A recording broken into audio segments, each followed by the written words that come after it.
Welcome, friends. This is Mike Williams.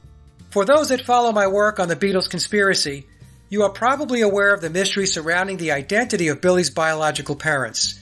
This is a piece of the puzzle that has yet to be solved. Although some will point to Aleister Crowley as Billy's biological father, that premise remains unproven, even though the narrative in memoirs could lead the reader to come to that conclusion. But what if the Crowley angle is a dead end, and one of the fictional threads contained within the book to make the identity of Billy's parents more challenging? In this interview, Stacy, who is a Beatles researcher, puts forth a case based on other more subtle clues contained in memoirs that points the reader in a completely different direction as to who Billy's parents might be. Stacy contacted me a number of months ago and explained she believes she figured out the identity of Billy's parents. She then emailed me a summary of her findings, and I found her research to be compelling. I asked Stacy if she would be willing to present her findings, and she agreed. Her journey took her back to William Wallace, Sir William Douglas, Robert the Bruce, Sir James Douglas, and the 14th Duke of Hamilton. And so without further ado, here's Stacy. Before we get started though, Stacy, what I'd like to ask you is, how did you get started in this whole McCartney and Beatles conspiracy bit? On YouTube, your video, Did the Beatles Write Their Own Music, popped up for me. I saw that. I knew instantly because Rubber Soul was my favorite album. There's no way they put that together in 30 days. I don't know anything about music, but I knew you were right on with that. So that's what got me started. But that's when I bought the book, and I've watched your videos ever since. Okay. Yeah. So that video was back in April of 2020. And then you bought the book after that. I did buy the book after that. What did you think of the book when you started reading it? Just out of curiosity. Well, it took me time to wrap my head around it. Because at first I doubt, are they really two people? Really? And yeah. Over time, you see the ears and all the evidence. And yes, they're two different people. And I just really dove into the book, but you know how it is. You dive into it and then you have to walk away for a while because it's just too much. Yeah, it can get a bit dark, right? Dark. Yeah. I tell the audience the same thing, that there are dark aspects of the book, and sometimes you just have to put it down and then come back to it. Now, I mentioned before we got started here, Stacy, that the book strongly alludes to Crowley possibly being Billy's father. I never said definitively that Aleister Crowley was his father, because that's true. The book was leaning into it, but I just could not grab onto something that I thought was hard evidence.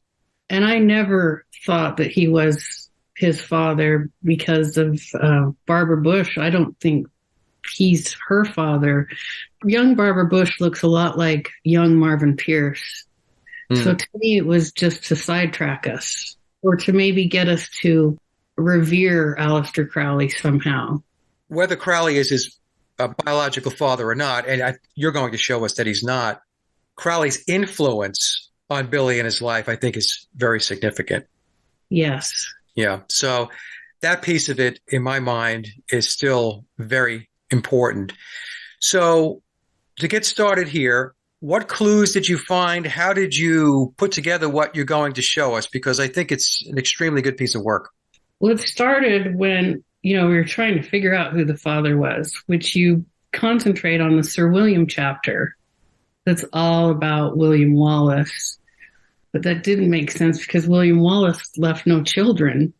And so I started concentrating on that chapter. I started looking at the people around William Wallace to see if there were any clues. And I found this Sir William Douglas, William the Hardy, which was my first big clue. Oh, the Hardy. Now, his father was named William and his son was named James. So then I got it into my head, well, since Billy's son is named James, maybe Billy's father is also named William. Well, in the book, it tells us about the Hardy warrior. Right.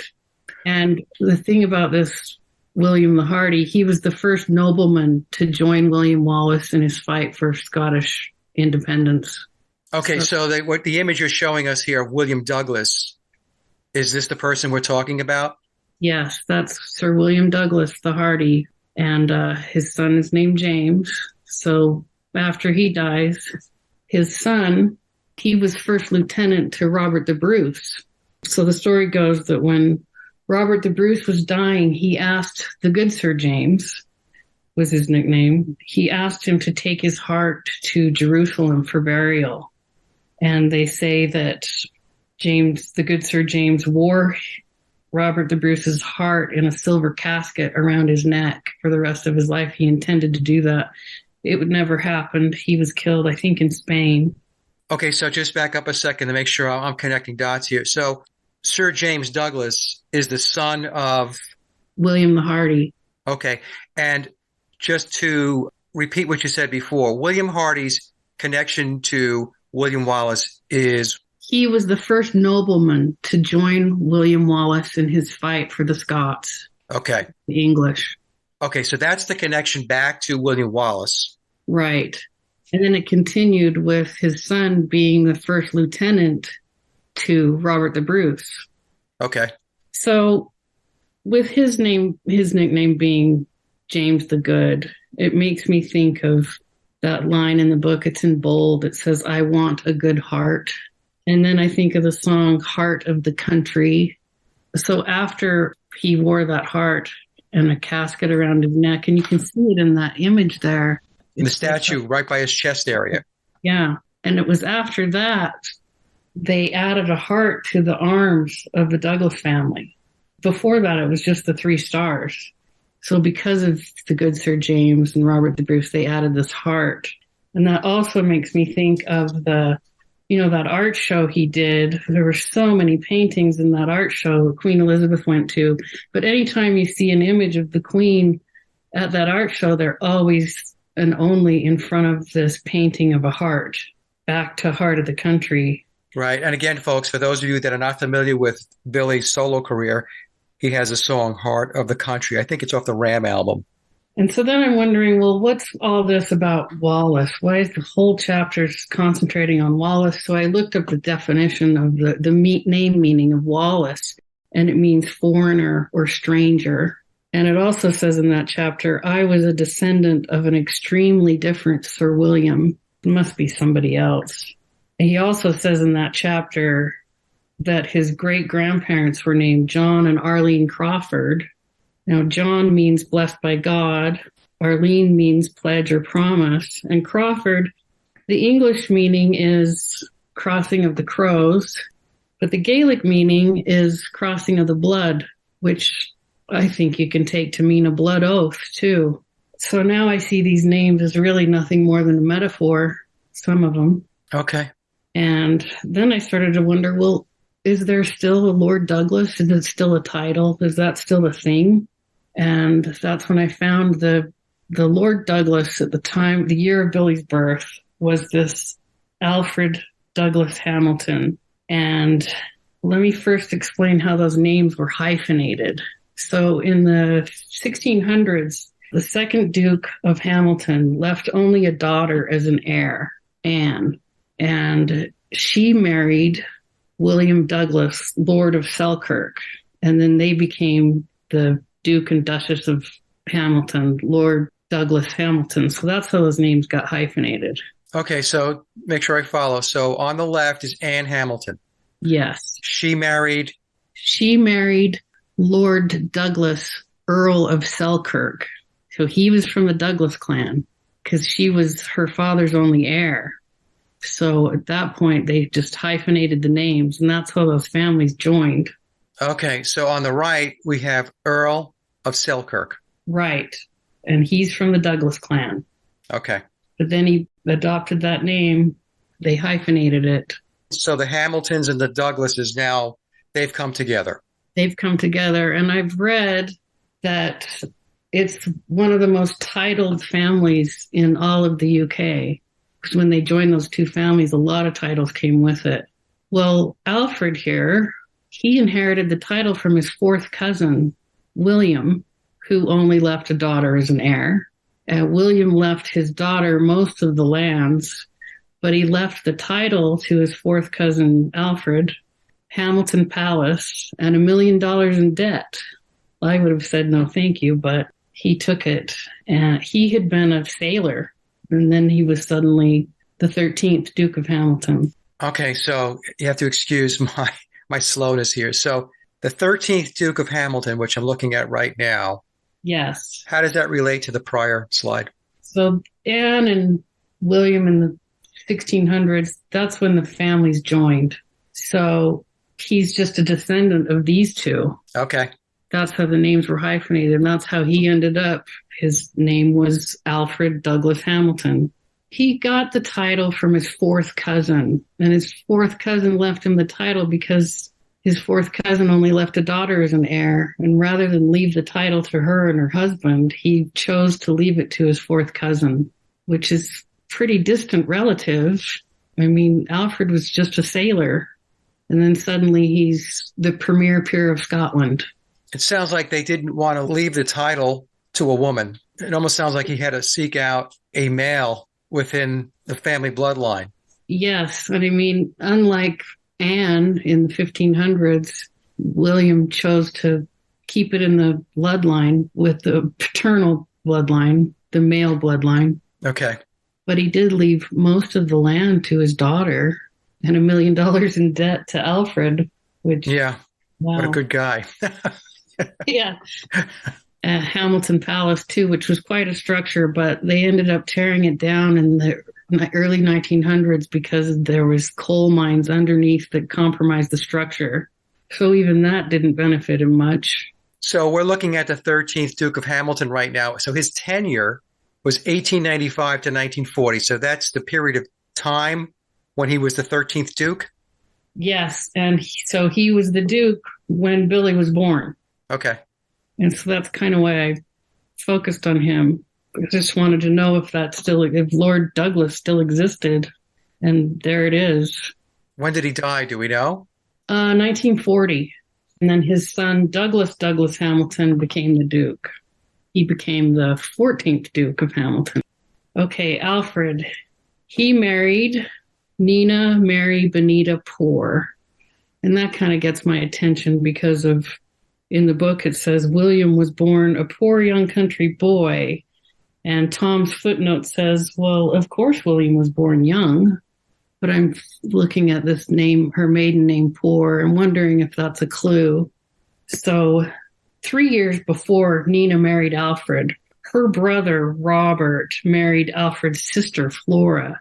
They had no children, but he got my attention because he was born in Dublin and he played cricket for South Africa, which brings up the line, have you ever noticed the pipes line sung on the Let It Be album? And I'd looked into that a long time ago. And what that is, it's John Lennon on the Let It Be album singing, Oh, Danny Boy, the old Savannah's calling. Yeah. Well, with Robert being born in Dublin, he's a Danny boy, plays cricket for South Africa, Savannah. But then I wonder, do pipes have anything to do with cricket? I didn't know anything about cricket. I looked up cricket and pipes, and yes, they use what they call pipes in cricket to secure the netting or the chain link fencing to create enclosures to keep the ball in a certain boundary. So pipes is a thing in cricket. And I'm thinking this is who he's talking about. So back to Nina. Nina, 2 years after she married Alfred, she co-founded the Anti-Vivisection Society. And in the dictionary it says the only people that use that word vivisection are people that are against it. And it's people that are against the use of animals in scientific testing. She was an animal rights activist. Okay. And then I wonder if, did that influence Billy to create a character named Viv? Because here's this woman, maybe she cares more about animals being protected from experiment than people. She also, in World War II, she used a Douglas Hamilton property called Fern House as an animal sanctuary. And it was to protect the pets of wealthy Londoners during the Blitz. And you know how Wikipedia gets edited. That's how it was described when I first found this. Since then, it's been edited many times to make her sound altruistic, as if she was just getting animals off the street. But I believe the first version, it was just for wealthy London families. Yeah, that's the thing about Wikipedia that folks have to be aware of. Whenever I look something up, Stacy, I actually save it as a PDF because I have found instances myself when I was doing the research or as I do the research where I would go back to a Wikipedia entry and I noticed that, well, the wording was changed. It's unreliable as far as that goes, but it's good for birth dates and death dates. Yeah, the basic information. Yeah. Okay, she dies January 51 at age 72. Yes. So I'm looking around Alfred and Nina's children and grandchildren, and I still don't know if I'm looking for mother or the father. And I still had in the back of my mind, maybe Billy's father is named William. I don't find a William, but I find their grandson, James, who was born in 1942. He's on the left. He's the current Baron of Selkirk. And I'm thinking, wow, they have the same chin. Maybe they're cousins. Yeah, you could see the resemblance. It's interesting. You should point this out. I had the image previously that you sent me of on the left. That's who on the left? That's James Douglas Hamilton. He's the current Baron of Selkirk. Okay. So I did the same thing. I compared it to an image of Billy, a different one, but when Billy was older. And the older images are a little easier to do the compare because a lot of the stuff that was done as far as plastic surgery and cosmetics and all that stuff, it doesn't hold together as well. Right. As he got older. So more of his natural features are emerging or coming through. And so I did the same compare and I noticed, in fact, I brought my wife in. I asked her, do these two people, she knows who Billy is, do they look similar to you? She goes, oh, absolutely. Yes. And I'm just, James' parents were married in late 37 and they had 5 boys. So I'm just thinking, well, maybe they're cousins. But then I find this young picture of James and wow, he looks just like Viv. Look at the jawline. Yeah, that is a wow. And I think maybe they're more than cousins. Maybe they're half brothers. Maybe Billy is Douglas Hamilton's illegitimate son. Oh, that's crazy. Until November, December 37. When I first saw this picture of James, I thought he looks just like Viv, but I wanted to find an image of Viv that would work. And so I think I got it from a music video. Oh, and then there in the book, Billy says, I look like James. He's talking about his son, James, but maybe he's also talking about his half brother, James. He looks more like the Baron of Selkirk than he does even his own son, really. I mean, he looks like his son. If we take a look at Vivian Stanshall, we're talking about the Stanshall folks, and I always have to say this because I always have to say it. We're talking about the version of Vivian Stanshall that played in the Bonzo Dog Band with Neil Innes. And there were at least 2 versions of Stanshall. There was the version that Billy played in the Bonzos, and there was Victor Stanshall, who Billy had on his payroll to play the Stanshall character, so that Billy could have his McCartney character and his Stanshall character coexist. The version of Stanshall that you're looking at right now is Billy from the Bonzos. Yeah, so then I think, well, if he's Douglas Hamilton's illegitimate son, James' half-brother, let's look at Douglas Hamilton. He's one of the most fascinating characters in all of this. So this would be his father now. This would be who I'm thinking maybe his father. Okay. And you say his illegitimate child. And the reason why you're saying that is because Billy says he was born in 1937. Douglas Hamilton married in November, December 1937. And they had 5 boys. The oldest was Angus, born in 38. So if he's his son, he was an illegitimate son. I'll show later that he was illegitimate. James wrote a book about his father. He's written a couple books. And in one of James' books, it has a photograph of his parents' wedding. They're coming out of the St. Giles Cathedral, and it was November 37, James says. And anything else you see on the internet, it says they were married in December. If I tend to believe James, he would know when his parents were married. So I think it was November. Okay. 37. It was a, white wedding, a big formal affair. The premier peer of Scotland's getting married. Okay, and you're going to show us why you believe that Billy is the illegitimate yes. child of the Duke of Hamilton. Of the 14th Duke of Hamilton. Okay. So he's interesting. He was a boxer, a champion boxer, a pilot. His three brothers were pilots. They were all in the Royal Air Force in World War II. Douglas was Commodore in the Royal Air Force, a very young Commodore. And then this story, I never knew about this from World War II, but Rudolf Hess flew to Scotland in 1941 in an effort. He wanted a message sent to Churchill. He was trying to stop the war. Right. It was 1941. So Douglas was the Duke at the time. He was looking for Douglas Hamilton. He wanted him to take a message. He crashed his plane. So there was a big controversy about it. Like, how did you know him? He said, I never met him personally, but he knew about him because at the 1936 Berlin Olympics, they both attended the same banquet. Hess always maintained that, no, I never met Douglas Hamilton. And for Douglas Hamilton, it was a sensitive subject. People were saying, well, you were working with him beforehand, but it never went anywhere but it's a sensitive subject to the family. They want to make sure that Douglas Hamilton is cleared of any question about knowing Rudolf Hess beforehand. All it was they attended the same very large banquet in 1936 at the Berlin Olympics. Now, his son James wrote 2 books about his father, and they're both about this incident. The incident with Hess. The incident with Hess. Okay. So the other reason Hess said he sought out Douglas Hamilton in particular was because he'd known about him. Douglas Hamilton in 1933 wanted to do an expedition over Mount Everest. So it was a famous flight. They had open cockpits, and it was a very dangerous. So he was well known for this at the time.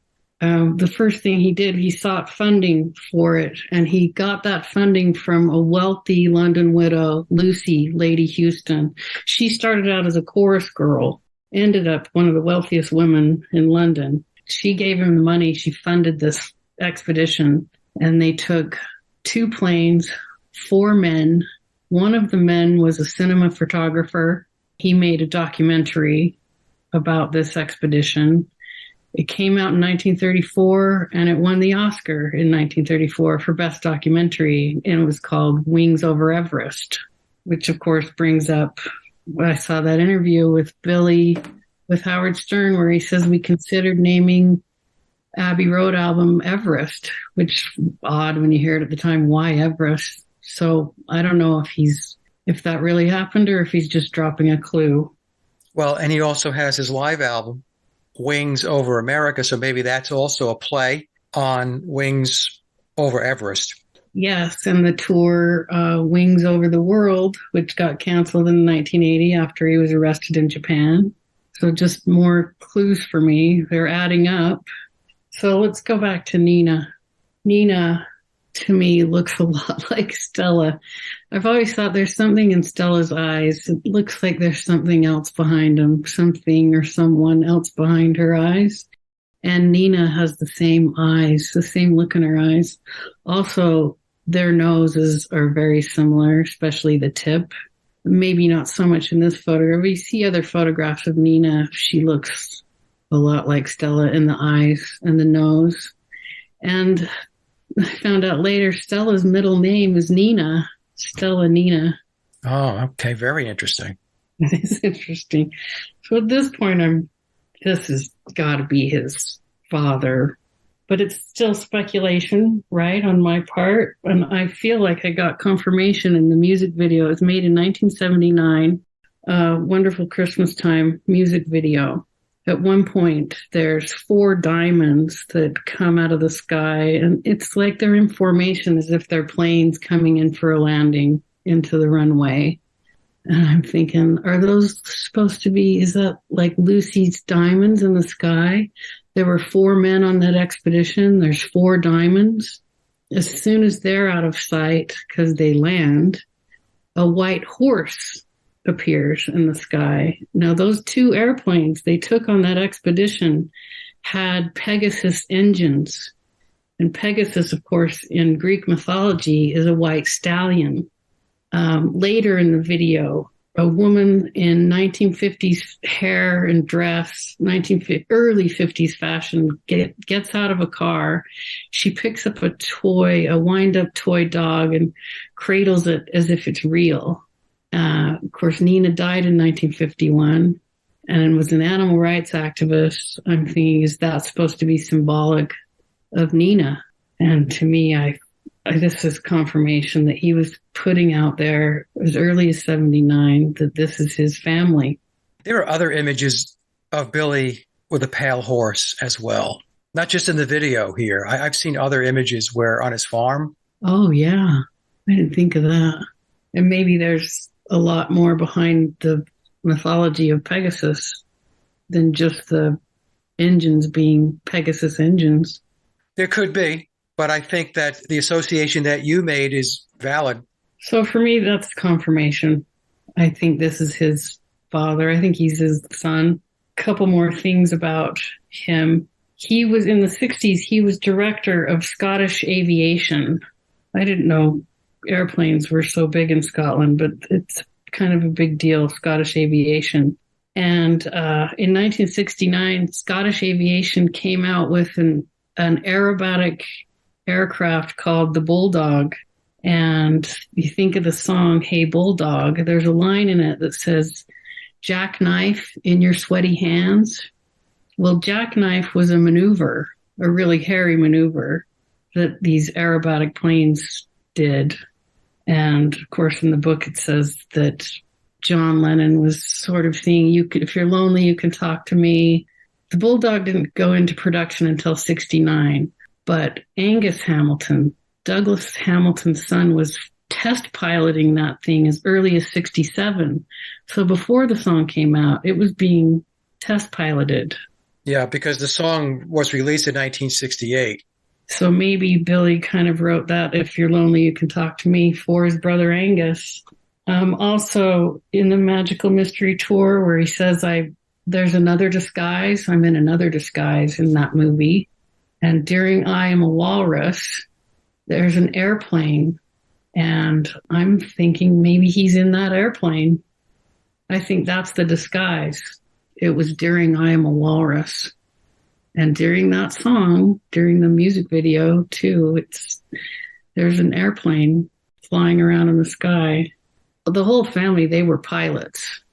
And it's possible for someone to get, in the United States, it's possible for someone who's blind in one eye to get a pilot's license. You can't be a commercial pilot, but you can get a pilot's license. And all of those boys in that family, they're all pilots. You know, another airplane connection, Stacy, and it's mentioned in the book, in the footnotes. I think it's the footnotes, where he claims that he was in an airplane on a tarmac on 9/11/2001. Yes. And so was Leonard Cohen, or he was there. Yeah. So I'm just saying it's another airplane connection. Yeah. Another thing about Douglas, his brother, who was the Baron of Selkirk of his day, his name was George. And George was intelligence for Royal Air Force during World War II. And remember in the book, it says, Billy says it was his uncle that called George Martin to say, it's my nephew that's going to play this role on a permanent basis. So if he was intelligence in World War II, he definitely outranked George Martin. So maybe it was Uncle George that made that phone call. So his uncle is the brother of Douglas Hamilton, and his father has a brother named George, and that would be Billy's uncle. And Uncle George called George Martin and said, hey, my nephew is going to be the guy that's going to fill the role.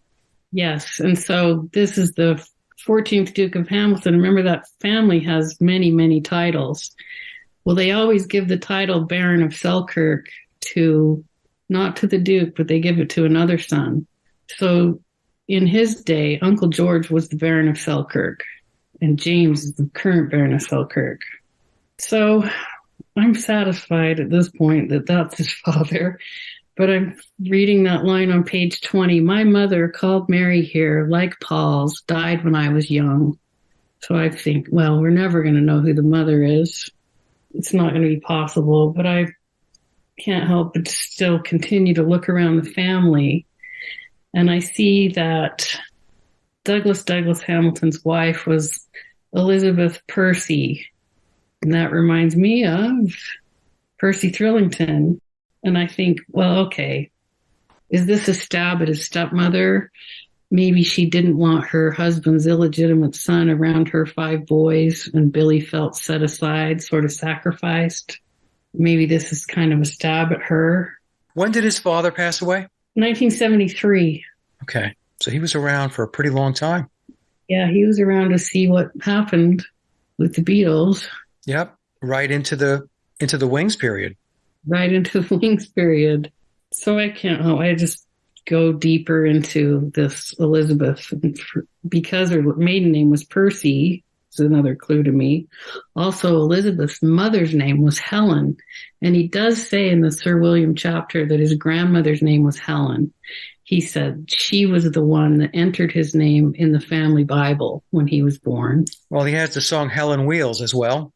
And Helen Wheels. Was she Hell on Wheels? I think maybe she was. So Elizabeth, she was the daughter of the 8th Duke of Northumberland, and her mother was Helen, who was the daughter of the Duke of Richmond, which when a daughter of a duke marries a duke or an heir to a duke, it's called a ducal marriage.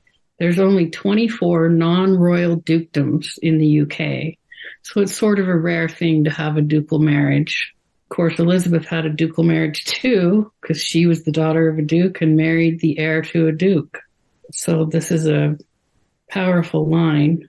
Well, that's what I was just going to say. So he comes from an aristocratic bloodline. They are serious blue bloods. So this Percy line, the Dukes of Northumberland, the Percys, it's known as a female line because remember in the Douglas side, there were only 2 times, the Douglas Hamilton side, there were only 2 times where the only heir was a daughter. And we saw what happened both times. One time they hyphenated the name with the Douglases, and the second time he gave the title to his 4th cousin. But apparently it happened so many times on the Percy side that it's now known as a female line. Every time an heir daughter married, the husband took the Percy name. So they never hyphenated it, but it is known as a female line. Going back through that, I found this Henry Percy, the 9th Earl of Northumberland, and it got my attention because his nickname was the Wizard Earl. He was known as the Wizard Earl because he had a large library and because he was patron to many, many scientists. That included a Thomas Harriot, who was said to have invented binary notation and arithmetic. Okay, hold on. Yeah. Say that again. Okay, Thomas Harriot was said to have invented binary notation and arithmetic. So I'm thinking, okay, Henry Percy's encoder was named Thomas Harriot. Oh, wow. Yeah. Gets your attention. It sure does. And I'm reading here on the bottom right, the Wizard Earl. It says from his scientific and alchemical experiments. Yes. So, of course, following back, it gets old. You can't follow the line back. I just ended up jumping right to who founded the House of Percy. I just went to write who founded it, and it was this William de Percy. Now, he arrived in England the year after the Norman invasion. So 1067, he arrives in England and becomes a feudal land baron. 1067, 900 years before Sergeant Pepper. And that brings up the line, it's the only whisper message that's written backwards. And it says, Monsieur, Monsieur, how about another one? That makes me think of the cover of Abbey Road. The license plate on that Volkswagen Beetle says LMW 28 if. Maybe it means Le Monsieur William. 2 + 8 is 10. I is the 9th letter. F is the 6th letter. 1096. William de Percy died in 1096. Now, when I first saw this, it gave a death date of 1096. Now you can see someone added a 9. Yeah. But it wasn't that way when I first found it. How odd for someone to add a 9. I mean, well, especially for this entry, because how many people are looking up William de Percy? Yeah, and who's going to mix up a 6 with a 9? Well, we're reading these old documents, and we don't know if this is a 6 or a 9. So you think the license plate on the Volkswagen on the cover of Abbey Road is a clue to William de Percy's death, the year of his death? Yes, and that message says backwards. It says, Monsieur, Monsieur, how about another one? And of course, when he arrived in England, it was exactly 900 years before Sergeant Pepper came out. So how about another one? Connect that dot for me, meaning what? Another William. Here's another William. I don't know. Does he think he's reincarnated from William de Percy? How about another William anyway? 900 years later. So right now what we have, Stacy, just so I can collect my own thoughts, we have 2 lines coming together, 2 lines of ancestry, family tree, whatever you want to refer to it as.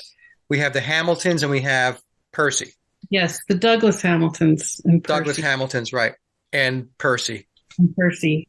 2 very powerful lines, each in their own right, ancient lines. And the Douglas is going back to the 1200s, and the Percy's going back almost 1,000 years. So now I think maybe this isn't his stepmother. This might be his mother, but it's all still speculation. Back to that line, my mother called Mary here like Paul's died when I was young. Maybe we should read it as my mother called Mary here for the purposes of this book. Like Paul's died when I was young for the purposes of this book, because Elizabeth didn't die until 2008. So, okay, so explain that some more to me, because I don't think I'm getting it. Well, that line on page 20 where he says, my mother called Mary here like Paul's died when I was young, it makes you just think, well, we're never going to know who she is. I see. With all of this, all of these clues, I'm starting to read it like this. My mother called Mary here for the purposes of this book.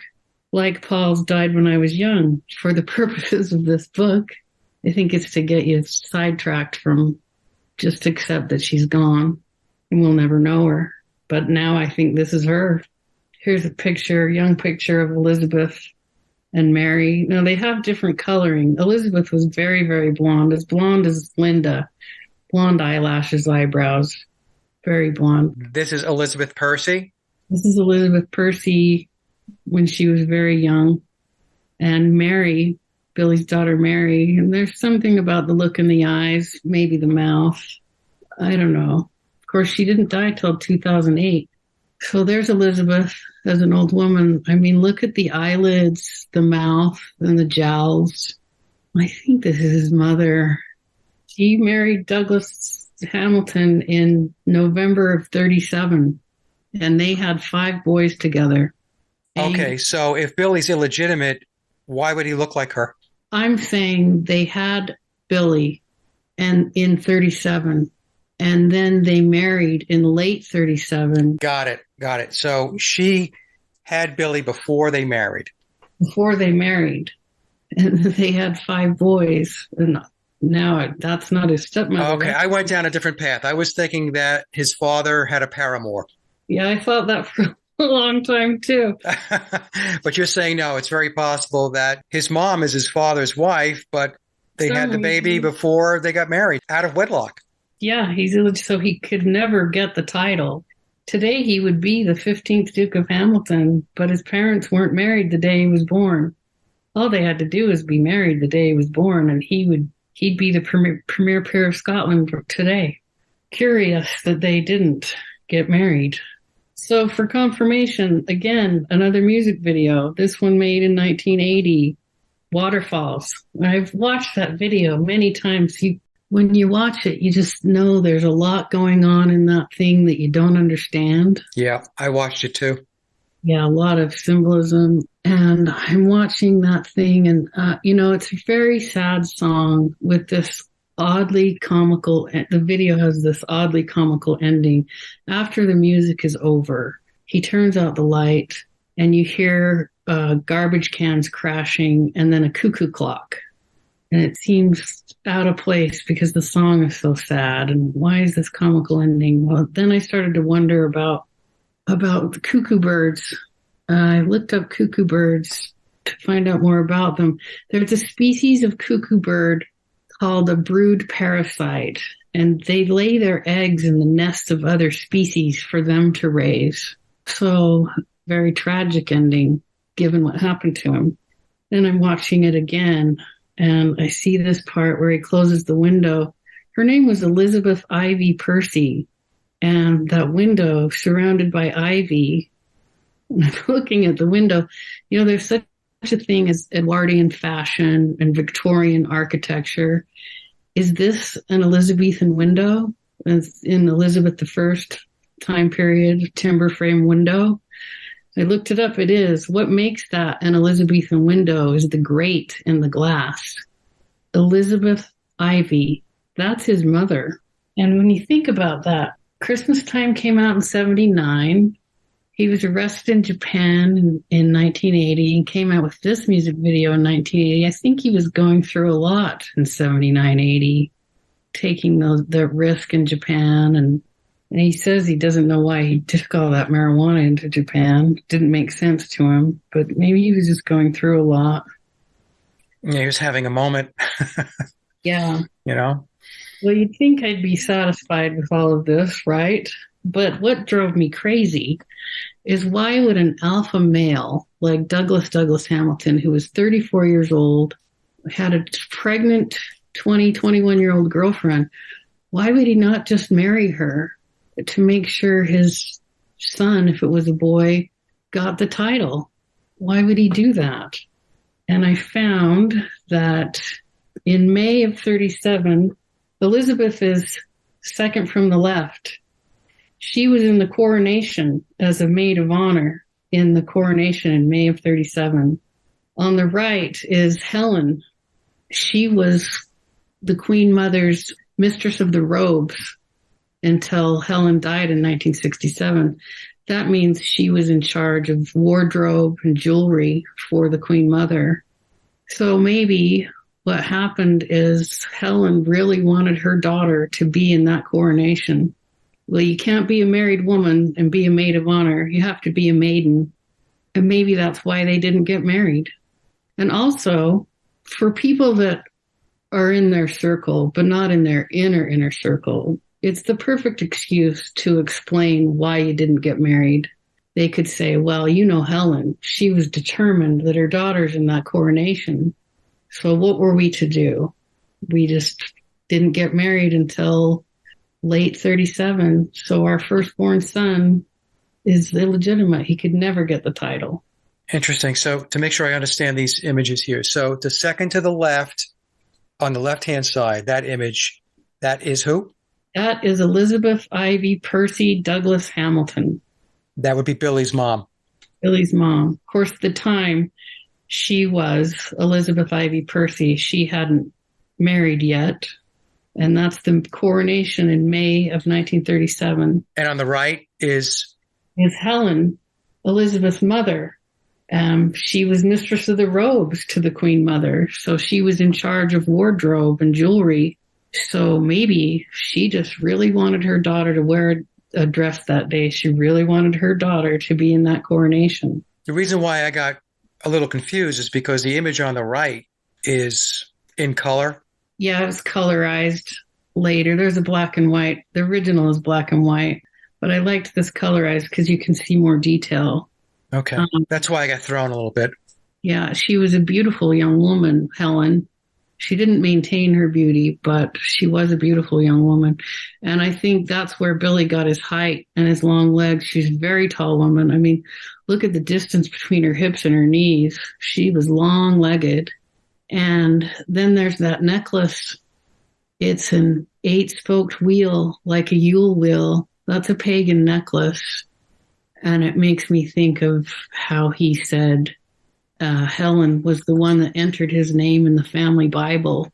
Well, now I wonder what kind of Bible. Certainly not a King James version.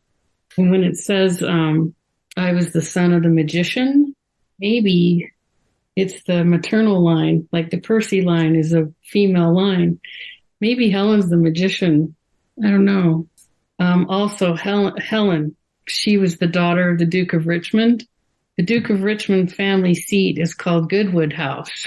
It makes you think of Norwegian wood, where the line goes, isn't it good, Norwegian wood? Now I wonder if that song has anything to do with Helen or something that happened to Goodwood House. But that's neither here nor there. Going back to Son of the Magician, just to mention it, another indicator that Crowley is not his father came from another researcher, Wendy, who's been on some of the roundtables.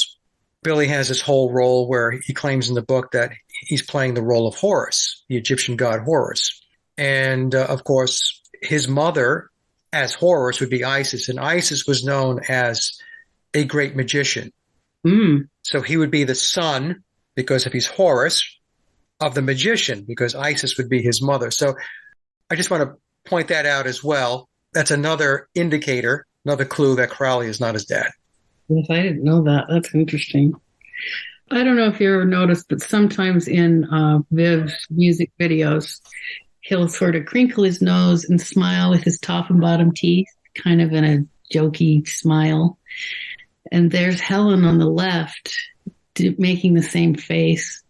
They look a lot alike. I think they do look a lot alike. Even the nose looks alike. I mean, she's got a bigger nose, but the shape is very similar. Yeah, he looks like Helen. Now, there's only one picture I can find of this family.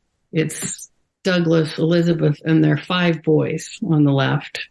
The young boys are wearing those Scottish knit sweaters.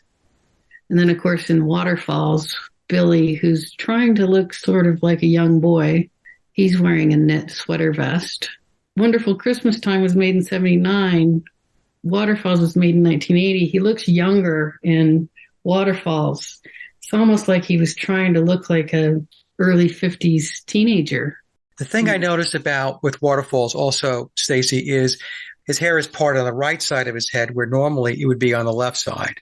And I think you're right as far as trying to look younger, because one of the things I noticed in that video is his skin, his facial skin looks very, very smooth, which leads me to believe that there was a lot of cosmetics, perhaps latex, that was applied to give him a very, very young look. Those were my thoughts when I watched the video, because he looks very young there. He does. He really looks like he's trying to look like a teenager in the clothes. I mean, those pants, there's no belt loops, like pants you'd put on a young boy. His dad doesn't look very tall to me. No, his dad wasn't tall, and he was short-legged, and his mother was tiny too. I think he got his height from Helen and his long legs from Helen. So from his grandmother. From his grandmother, for Elizabeth's mother. She's a very tall woman. And now I'm thinking, because this photograph, it's not a professional photograph. They would put out a more formal pose. I wonder if young Billy took this photograph. I don't know. And it's interesting, it's the only one you can find of the whole family. Well, who put it online? Maybe it's Billy's picture. Maybe he put it online. I don't know. Yeah. So we've talked about this before. 4 to 9. There's 4 letters in Paul. There's 9 letters in McCartney. Well, William Macmillan, there are 15 letters. In Douglas Hamilton, there are 15 letters. Also, in the late 50s, early 60s, there was a Prime Minister of the UK. He was a Scot named Harold Macmillan, and his nickname was Super Mac. So maybe this means William Super Mac. Also, Billy's 4th classical album was called Ecce Cor Meum, Behold My Heart. And this is on the left is the program for that, for one of the performances. And you can see M, C, C for McCartney. You can also see M-E for me. Flip it upside down and you can see a W for William, an A, I think, for Alfred after his paternal grandfather, D for Douglas, an H for Hamilton, and then a lowercase p for Paul. So I think his birth name, illegitimate or not, I think his birth name might be Lord William Alfred Douglas Hamilton. Now, Elizabeth and Douglas married in late 37. Their firstborn son was Angus, and his middle name is Allen, which is Elizabeth's father's name. Oh, and then there's this. So 1 dot on the side for Billy, 5 on the top, maybe for his 5 Douglas Hamilton brothers, 3 on the side for the other 3 Beatles. And that, Mike, is that. Very good, Stacy. Seriously. So just to recap, Billy's father is Douglas Hamilton. His mother, Elizabeth Ivy Percy. His grandmother was Helen Percy. Helen Gordon Lennox Percy. She was the daughter of the Duke of Richmond. Okay, so his grandmother was Helen Gordon Lennox Percy. And Billy's birth name again, what do you believe it is? Billy's birth name is Lord William Alfred Douglas Hamilton. He's illegitimate, so he can't get the title, but he still was born a lord. But wow, this is crazy. You know why this is so crazy? It's because these are names that nobody's talking about that I know of. And it takes a little time to get your head around his family tree.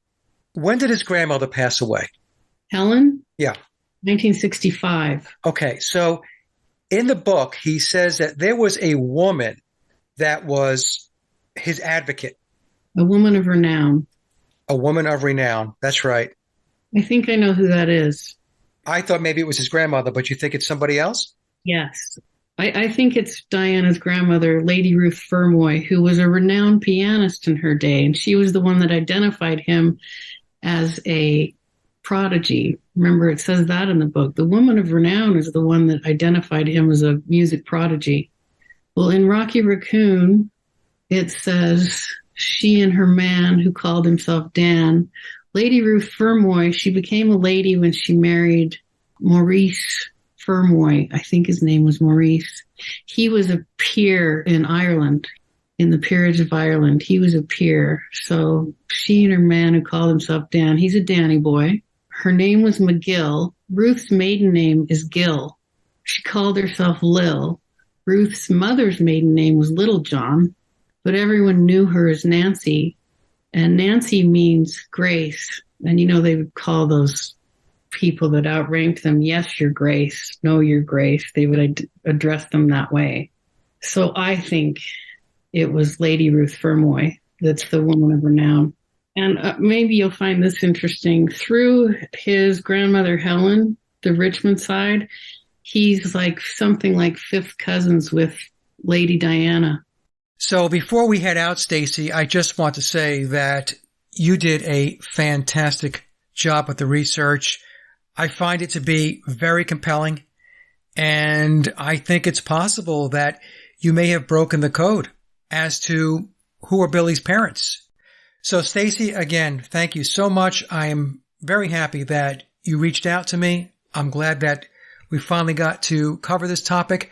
I know it's going to be of keen interest to the audience, and you have an open invite to come back at any time. It was a great presentation. So thank you very much, Stacy, and I'm sure we will talk soon. Okay, well, folks, I have a great show, and I have 2 guests who have been in the music industry and know a little something about it. And so we're going to talk about what goes on in the music business, and they're going to share their experiences. I'm going to be in host mode, and I'm going to give my guests the floor so that they can tell us about their experiences. And I think this is going to be, in fact, I know this is going to be a very insightful show. So with us is Doug and Paul. Welcome, guys, and thank you so much for accepting the invite. Thank you, Mike, very much. This is going to be fun. Yeah, and the way I got in touch with Doug and Paul is over the years, they have been very, very insightful with their comments. And I always say to my audience, guys, that there are a lot of musicians, songwriters, sound engineers, and even some producers that have stepped forward that have shared their information and their experiences in the music industry. And a lot of them cannot step forward because they're still in the business. Believe it or not, talking about this topic, talking about the Beatles as an example, talking about it in terms of other than the official narrative could get them into trouble, believe it or not. Oh, I believe it. But in any case, you guys don't have that concern. I don't have that concern, so we can talk about whatever we want to talk about. So what I wanted to do, and I'll start with Doug first. We'll go in alphabetical order so we don't step on each other. Doug, can you give a brief overview of your music background, your experiences as an artist, being in a band, whatever it is your capacity was when you were in the music industry? Absolutely. Well, as many people started off very young, so started off playing drums and guitar at 7 years old. My parents were actually smart when I asked them if I could take drum lessons after seeing the Beatles on the Ed Sullivan Show. Not at the time because it was a rerun. They said, sure, we'll give you drum lessons, but you got to take guitar lessons too. And so I said, okay. So I did. So I learned guitar and drums. When my other friends were out playing, doing basketball and football and all that stuff, I was practicing hours and hours and hours and hours on end to be a better musician. When I was 15 years old, I went into my first professional recording studio. I was playing with a Lutheran church group, actually. It was a choir and a combo, and I played the drums, and we were recording records so that we could sell them to do our bus tour during the summer to play all these different churches. So that was my first experience in the recording industry. When I got out of high school, I got into my first professional band that made an album, a rock album, and we did fairly well for a while. But one of the questions you had on your questionnaire there, Mike, was things that happened in the music industry when you were coming up in it that made you go, I'm not sure this is exactly where I want to be, or it gave you pause. And the very first record that I made had some situations where I really realized that maybe this wasn't what I wanted to do. But that band fell through. I got into another band in the 80s, also made an album. Just as we were starting to play and open up for bigger acts like Red Hot Chili Peppers and Mike and the Mechanics, I believe, the two of the members decided that they didn't want to do it anymore, and they split and they left town. And so they left us high and dry. Then I went and started working again with another Christian group, and they had a small label, and I recorded with them. And we were supposed to do a recording or basically a showcase for Island Records. And there was like 5 of us in this place called the Warehouse Ministries. And we did the showcase, and they only wanted one of the bands, Charlie Peacock. He's now in Nashville actually producing records. We all had records that were ready to come out, and they said, we only want you. And Charlie Peacock said, if you don't take all of us, I won't go with you. So he said, okay. So they took us all, and then they shelved us all, which meant we had a record ready to come out. We had a video ready to come out. We were ready to tour. And they said, you can't do anything until we say you can do something. And all they did was promote one group, Charlie Peacock. And so that made it very difficult for us, the rest of us, to do anything. So by that time, I was pretty much fed up with the music business. I got married, had my first child, went back to school. And I'm now in physical therapy in a major hospital in Sacramento and do wound care. I just started a business 6 years ago doing video production work. So I do commercial video production work. And the weird thing is that I decided to do a film documentary on the music scene in the 80s in Sacramento here. So I'm working on that right now. So kind of coming back full circle. But it's been quite an interesting ride, I can tell you that. So that's a brief history of what I've done. Excellent, Doug. Thank you so much for sharing. And Paul, how about yourself? Yeah, Mike. So I'm a bass player of 40 years. This is my 40th year. My grandma bought me my first real bass back on my 17th birthday, way back in the day. I also play drums and guitar. I've studied sound engineering and music production, and I've always been into it. So, I've just been more of a gigging and, working bass player. I played my first concert in 1986. I played as recently as last year and the whole time in between. So I've always been in original bands. I joined an original band in the 90s, and it's something I've always done, something I'll probably always will do as long as I'm able, Okay, Paul, and who were your musical influences as you were growing up, getting into music? What bands or artists influenced you? It's funny now because you asked that question and you say, who were they really, right? It was Tavistock. Right? That was my favorite band. That's really kind of bothered me now. Is like, when people ask me who my influences are, I'm like, do I know? But, we'll go with the official answer. And yeah, I first started playing when I was in high school, and, it was kind of in the 80s, and metal was kind of the scene, and I was into metal. But then, I got my first bass, and I instantly kind of gravitated back towards the classic rock bands I grew up listening to. My parents were big Beatles fans. They were big Creedence Clearwater Revival fans, Paul McCartney and Wings. So all of that. I'm a big Zeppelin fan, Cream, Deep Purple. Like, that's the kind of stuff I cut my teeth on. Well, I have a big smile on my face because you just named all the bands I was listening to. Doug, how about yourself? You mentioned the Beatles earlier. Yeah, absolutely. But going back to when you said Creedence, I got a big smile on my face because they were really the first rock band that I gravitated towards. I remember putting the 8-track tapes in my uncle's blue van and just sitting there just being mesmerized by the sound. And that's really what made me want to get into the business. The Beatles were the first I can consciously think of, made me aware that music was something that could be attained, that there was something about it that resonated with me, 5, 6 years old. But when I heard Creedence and Elton John and groups like that, it really made me go, that's kind of what I want to do. I want to go that route. So growing up, obviously Zeppelin, I wasn't really a big Stones fan. I can appreciate some of their stuff, but I really wasn't a big Stones fan. But when Van Halen came out on the scene, that really changed everything. I mean, it's like, wow. When you heard Eddie Van Halen play those riffs and that sound, it was just, it changed in my life, just the direction entirely. Yeah, Eddie was one of those guitar players where guitar playing took a pivot. Oh, without a doubt. There are some, maybe 4 or 5 in my mind, guitar players that changed the landscape. And Eddie was one of them. That's not to say that there aren't a lot of great guitar players. Joe Pass was one of my favorite guitar players, and he was, jazz player, but you listen to some of Joe Pass's work on Virtuoso, and you listen to Eddie Van Halen stuff, and it's almost as if Eddie Van Halen had some influences from Joe Pass, the tapping.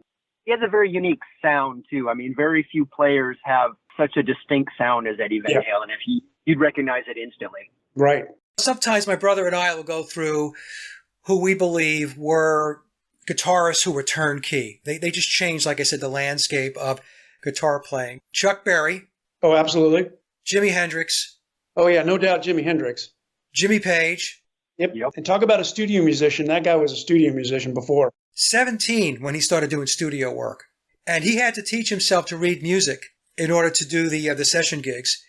Let me see, who else? I'll put Eric Clapton in there as well. Yep. And Eddie Van Halen. Yeah, those are the big ones right there. Now, there's been a lot of guys that come after them that could do some things that some of the guys couldn't do. But as far as revolutionizing the instrument, I would agree with all of those. Okay. Paul, any thoughts? Anybody different that you might throw into the mix? I would also throw in Ritchie Blackmore.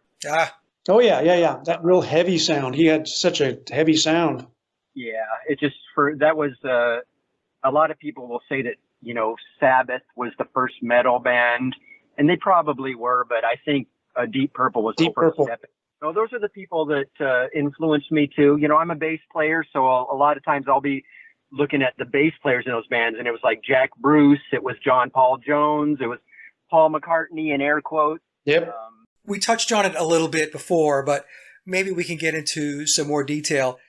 What was it like when you were getting started in the music business? A point where you thought, maybe I could do something with this. Maybe I can go somewhere. Maybe I can make a career out of it. What was that experience like?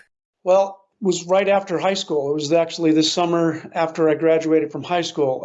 And a friend of mine that I'd played with other bands in high school was playing with this group called the X-Men, which later became the group The Veil, which I joined. And they were already 25, 26 years old, and we were just 18 years old. And so all my life, that's just what I was planning for. I was planning on being a musician. I was planning on being a rock star. When other people were out trying to get into college or play baseball or basketball or football, I was just practicing everything I could and learning everything I could of my craft.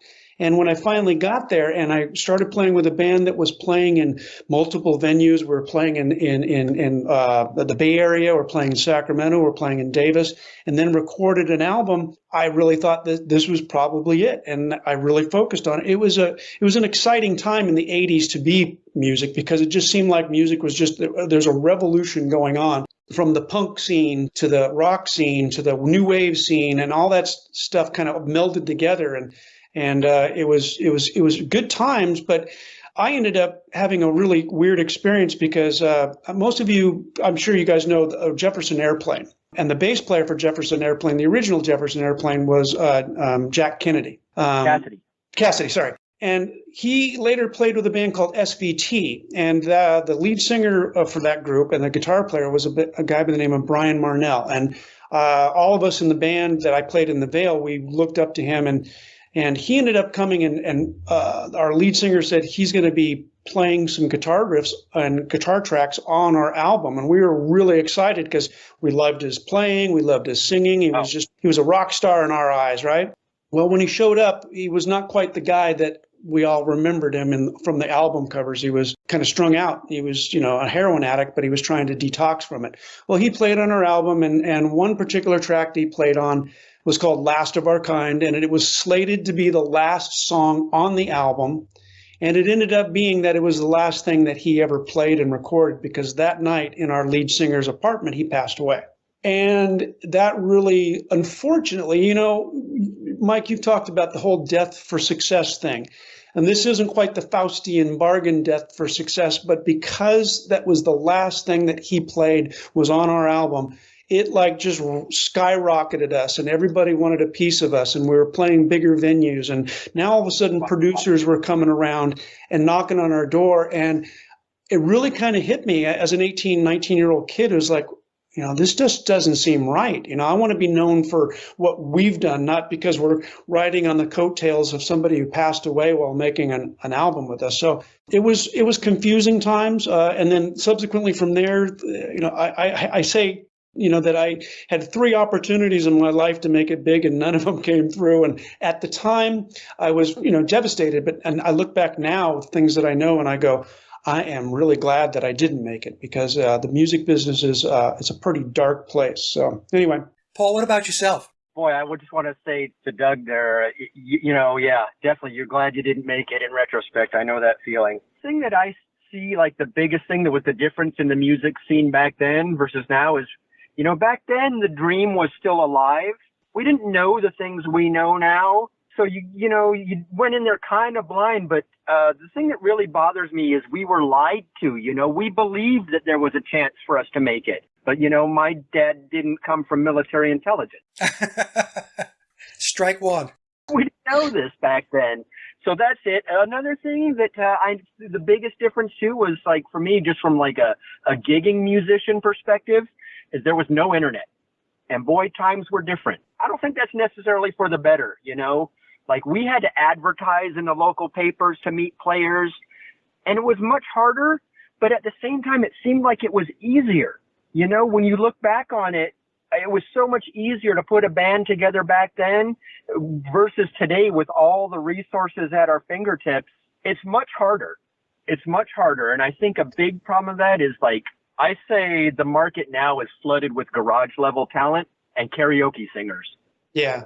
Yeah. And let me just go back to something that Doug mentioned.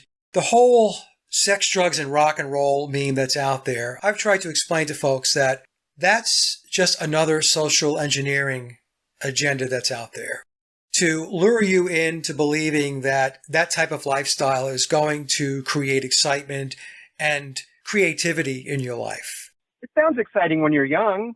Yeah, exactly. Right, because you bought into the narrative. You're thinking, right, this is how it is. This is what it's like to be a rock star. The problem is, and I've tried to explain this to folks, because in the comment section, sometimes I'll get the comment that drugs make you more creative. And I respond back, that is completely wrong. Yes. On so many levels. How many artists do we know where they had to go to rehab to get themselves clean? Because if they didn't go to rehab and get themselves cleaned up, they would be dead. Or they are dead. Or they are dead, exactly. And what I found is that being under the influence is in no way a benefit to creativity. You have to have a clear head. You have to know what it is you're doing. You have to be able to think through the songwriting process, the recording process, the rehearsal process. Doug, what are your thoughts on that? Oh, without a doubt. It's funny that you say that. I was smiling because I played in a band, and Paul, you'll appreciate this. It was a heavy metal band in high school, and we got pretty popular with the sorority groups and the frat houses. They would invite us. We're just high school students, and they liked us so much that we started going to the frat parties and playing.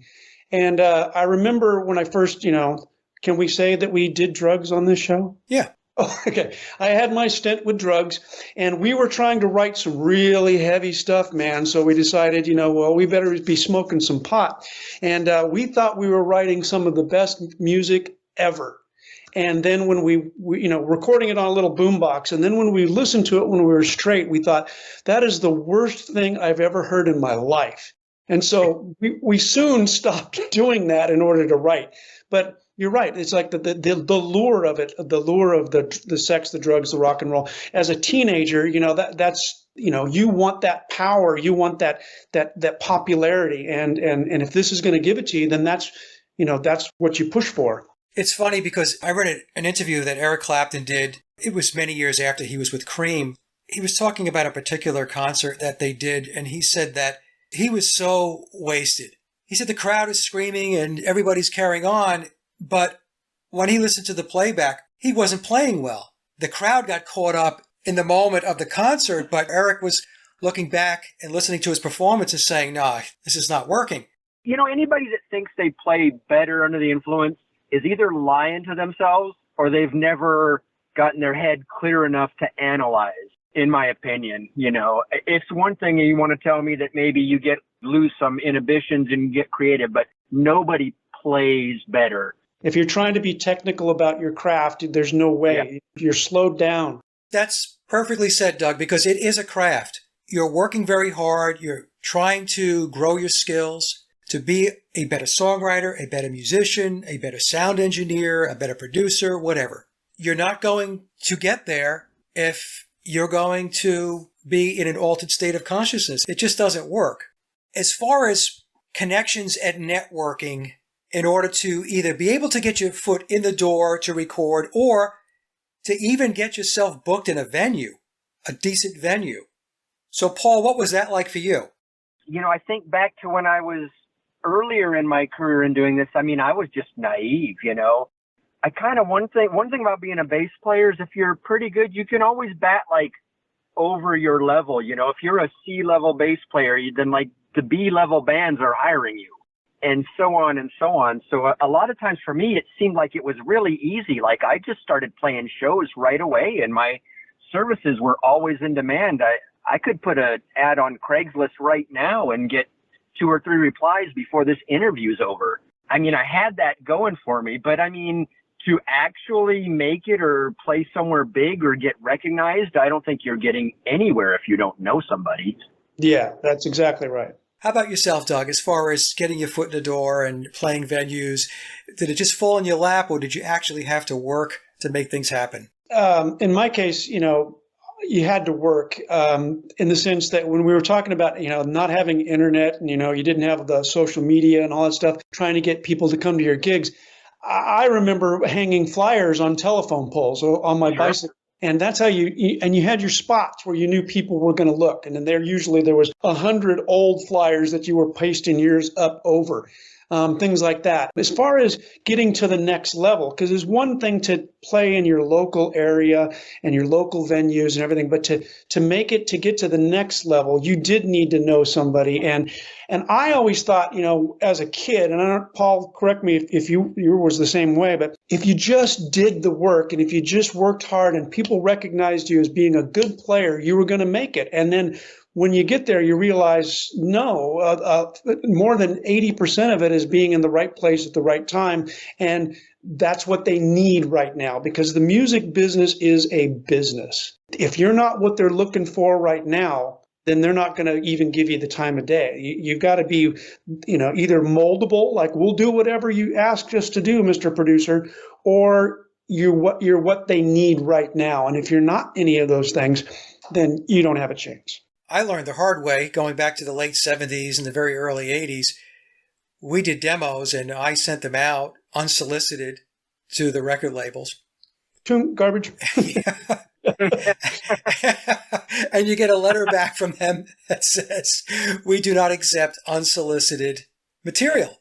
So what did I learn from that exercise as a young guy? I learned that you've got to have connections. You have to be networked, because I was under the false premise as well that, hey, as long as I'm writing decent songs, good songs, and somebody's going to want to listen and give me a shot. But that's not the case at all. So unless you're connected and unless you're networked, it's not going to happen.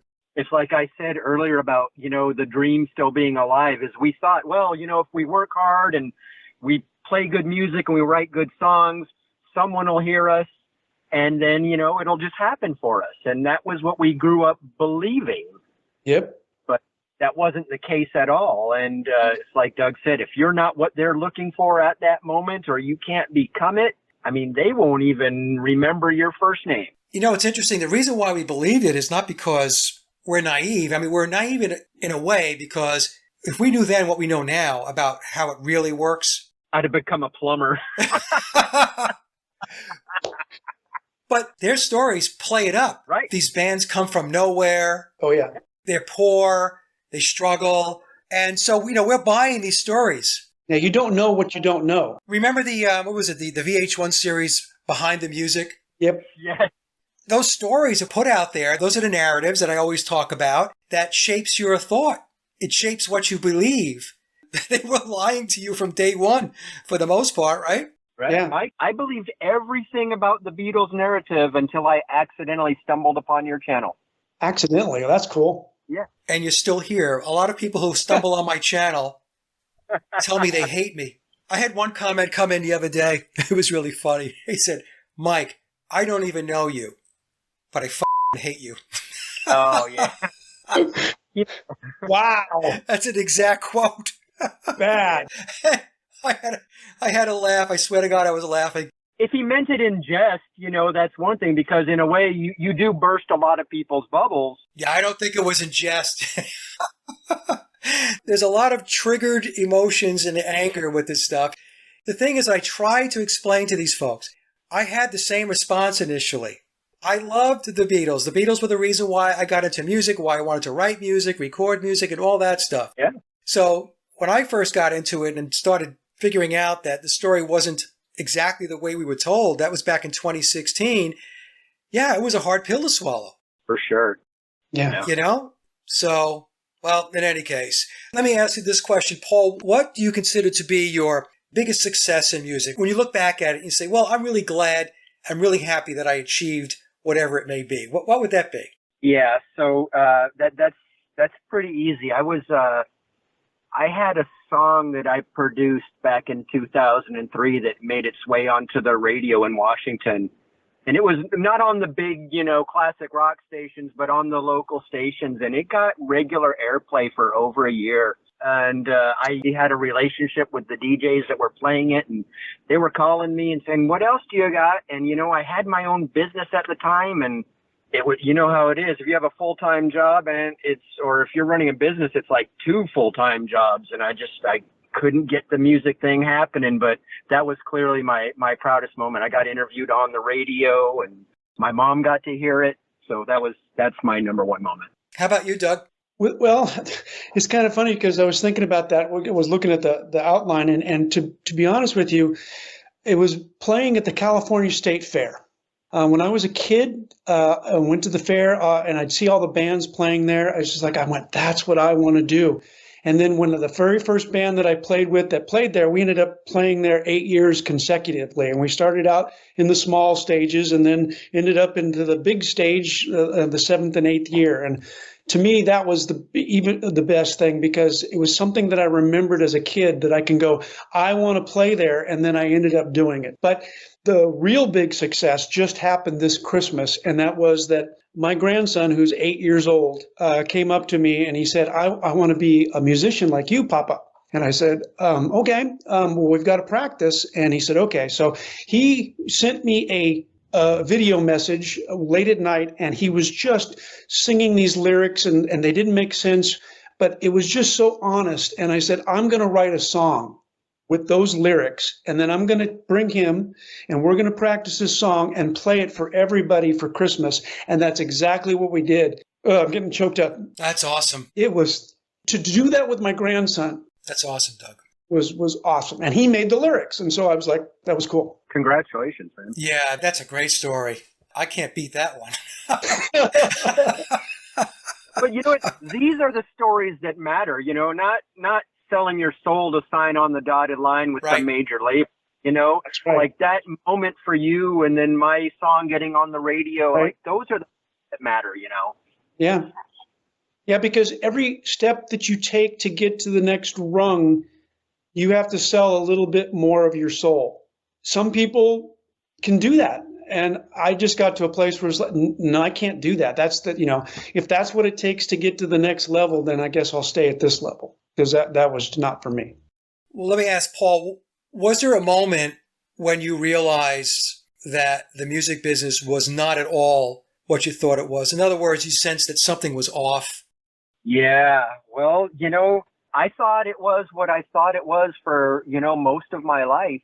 And not to kiss up to you, Mike, but it was discovering your channel that really opened my eyes to what is going on. And it was really an accident. I don't know if you remember, Mike, but we met a few years back at Flattoberfest, and I got to tell you this story. There was one summer I bought a new iMac for my studio. And I took it out of the box and I set it up and I hooked it up, and I didn't have anything on there, no software, no songs, but I wanted to hear it. So I logged onto YouTube and I thought I'll watch the Beatles rooftop concert. I watched the Beatles rooftop concert, and the next day, one of your Paul is Dead videos popped up in my suggested feed. Well, it's good to know that YouTube isn't entirely shadow banning me. That was 6 years ago, Mike. Yeah. That was before the shadow banning. Yeah. How about you, Doug? What was the moment when you thought to yourself, you know what, I don't want to do this really? It was the last band that I played with that nearly made it, and that was the Christian group. When I realized that a record company has that much power that they can sign you, because they didn't really want all the bands. There was like 7 bands in this one record label. It was an independent record label, and Island Record only wanted one of them.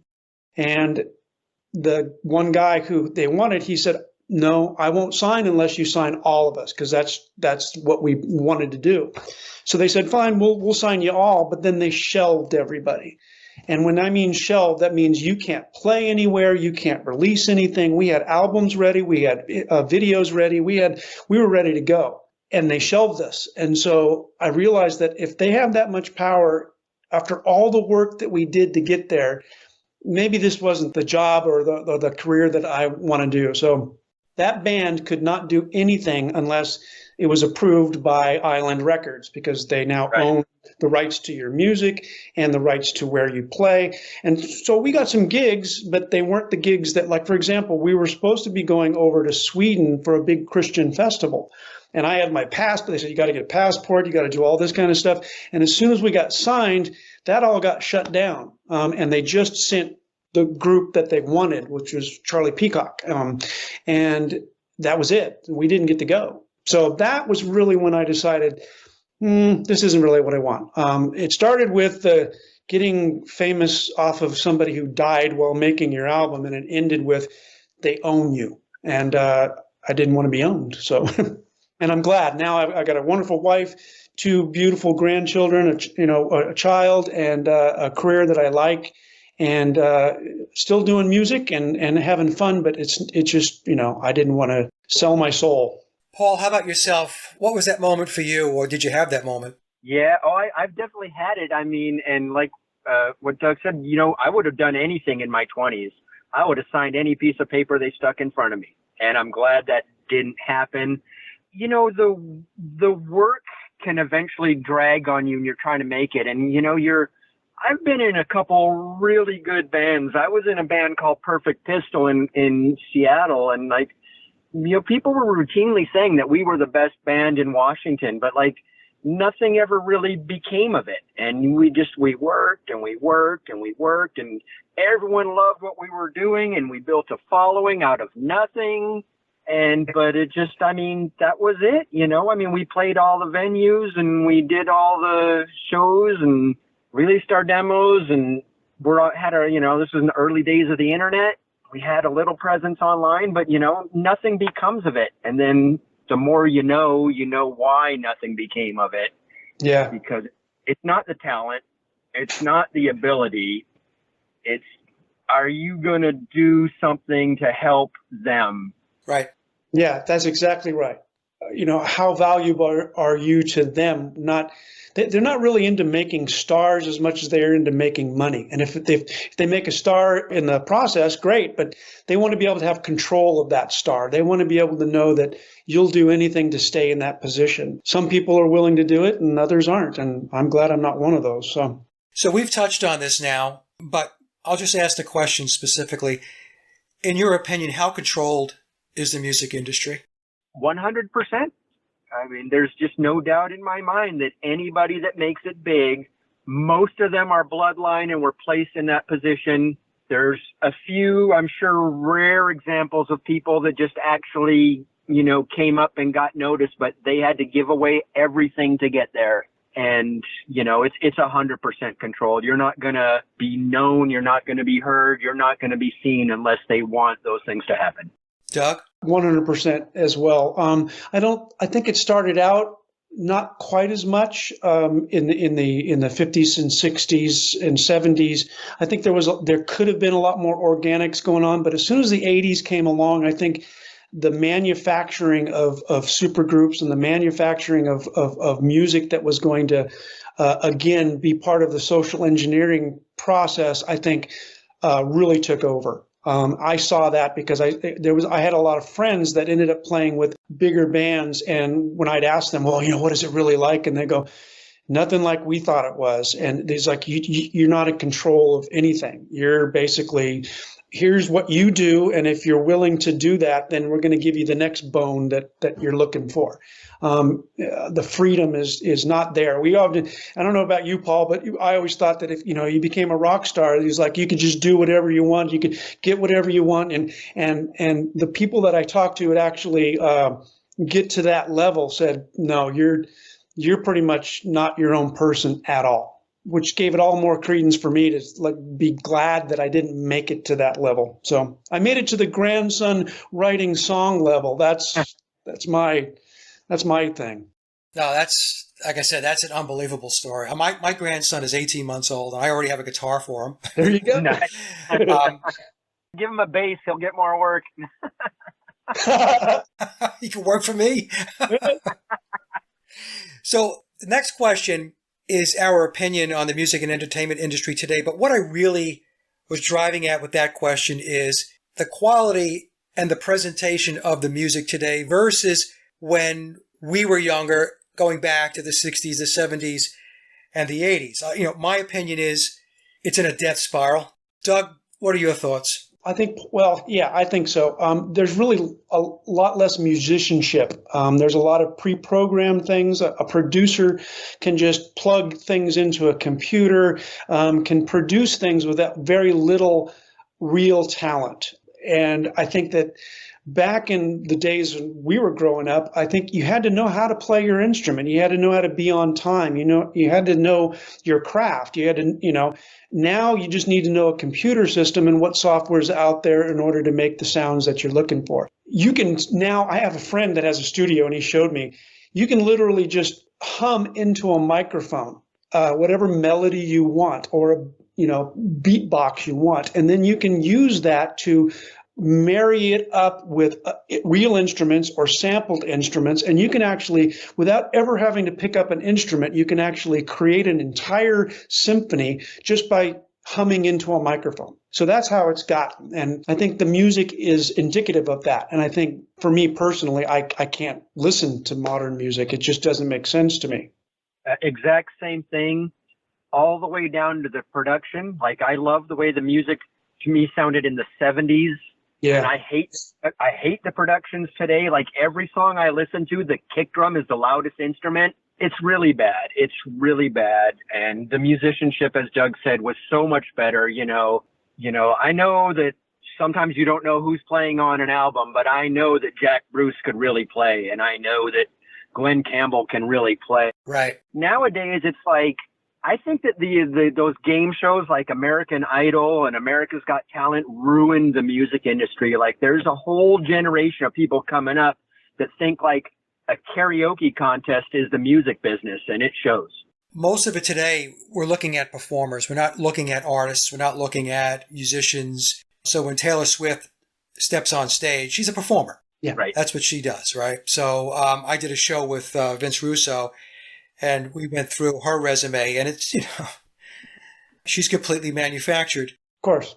I agree with you guys 100%. And with me, I'm very old school. So the way I came through it all, you had to do your own thing. So you had to practice your guitar. You had to be able to play.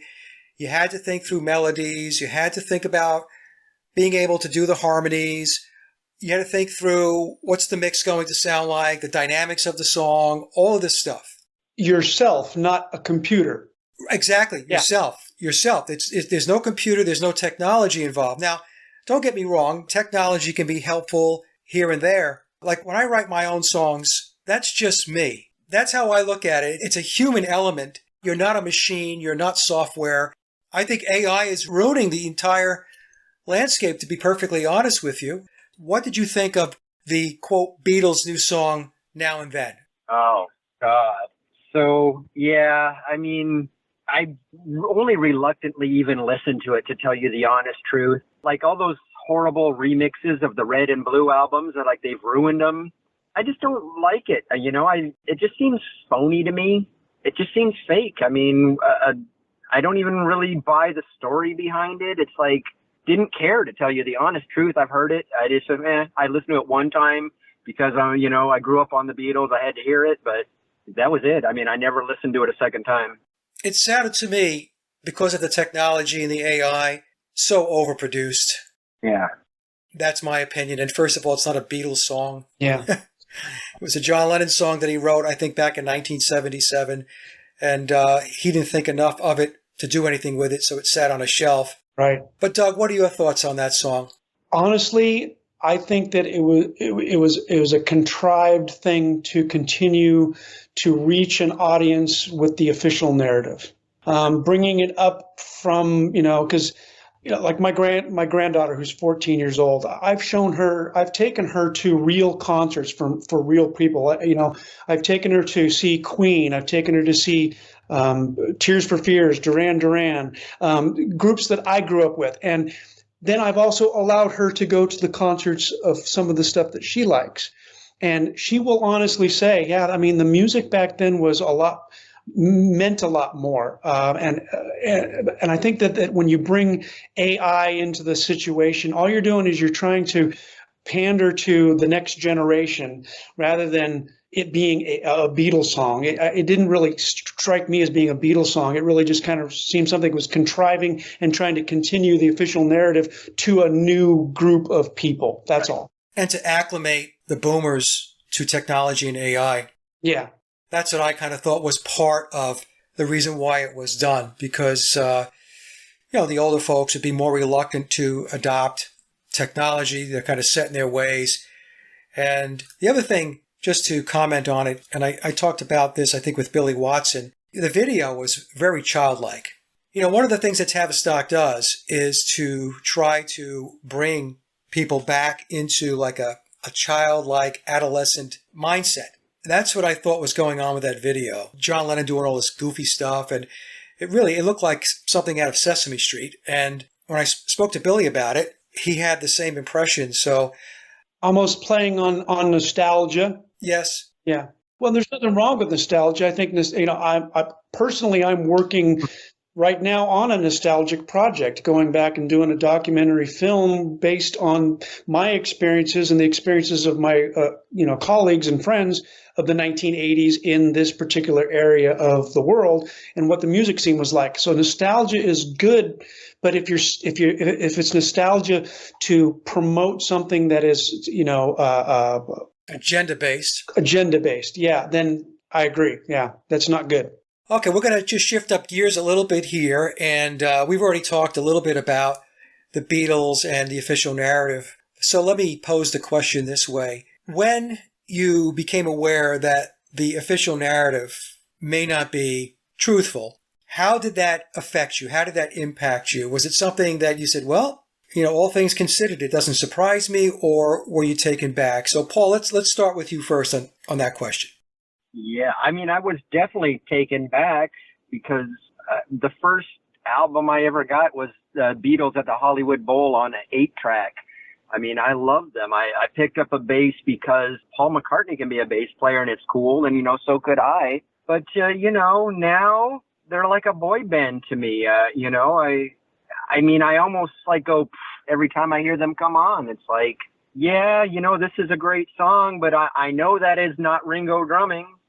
I know that's not George Harrison playing guitar. And yeah, it's Paul or John singing. Like I said, that just brings me back to the American Idol thing. And I kind of despise that. So I still like it because it's good music. But I mean, I can't tell you the last time I pulled out one of my Beatles CDs and threw it on. Doug, how about yourself? Well, a lot of what Paul said I resonate with. I've gone through stages. When I first kind of realized that there was something up, there was little cracks that happened throughout my entire life with the Beatles. And Paul, did you ever see the Beatles Love in Las Vegas? No, I'm familiar with it, but I've not seen it. So I went and saw that, and I had mentioned this to you, Mike, in another conversation that we had. When you walk into the theater, they're playing the music tracks without the vocals. And you're sitting down there and listening to all these Beatles tunes without the vocals. And I just had this weird feeling in my gut. It's like, wow, these guys were either brilliant musicians or they're not playing at all. It just struck me just like that. And this was many years before I ever, came across your work, Mike.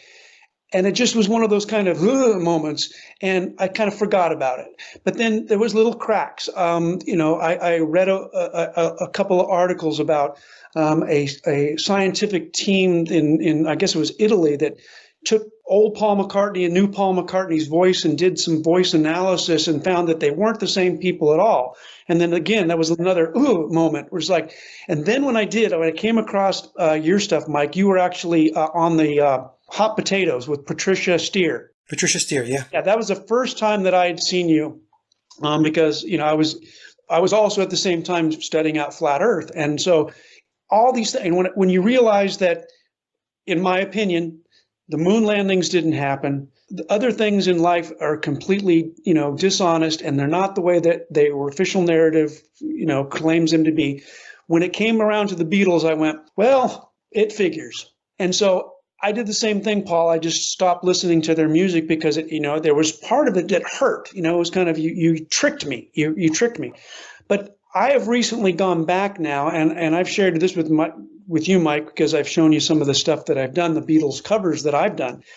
And I'm going back now and I'm relearning and revisiting the Beatles, not from the aspect of, well, okay, they tricked me and they weren't the band that I thought they were, but because, you know what? It was good music. Did Tavistock, did the controllers use that music to trick us and to try to funnel us into their social engineering program? Yes. But the music was good. And I can appreciate that. And that's where I'm at with it now. And yes, it was hard to swallow at first, but I'm okay with it now. Another question for you that is not on the outline here. And Paul, I'll start with you first. When we take a look at the Beatles timeline, we're told that they started in Hamburg in August of 1960, and they then had their Decca demo on January 1st of 1962. They then signed with EMI in June of 1962, and by February of 1964, they are this phenom that shows up in the United States. In February of 1964, they arrive in the United States. That's 3.5 years. So, Paul, your perspective, how feasible is it that these four guys that were marginal musicians at best in August of 1960 and who showed no signs of being songwriters, per George Martin, were able then to get on this trajectory that landed them in America in February of 1964? How feasible is that in your mind? Well, I mean, to say it's suspect would be an understatement. You can't climb that mountain in that short a time, especially when we're talking about where they come from. I mean, if you buy into the narrative and most people believe, McCartney and Lennon are the greatest writers and, Ringo's the best rock drummer. If you believe all that, it might be a little more feasible. But I mean, I'm sorry, I've heard them playing at the Cavern Club and they weren't very good. I mean, I've been in bands that were way better than that.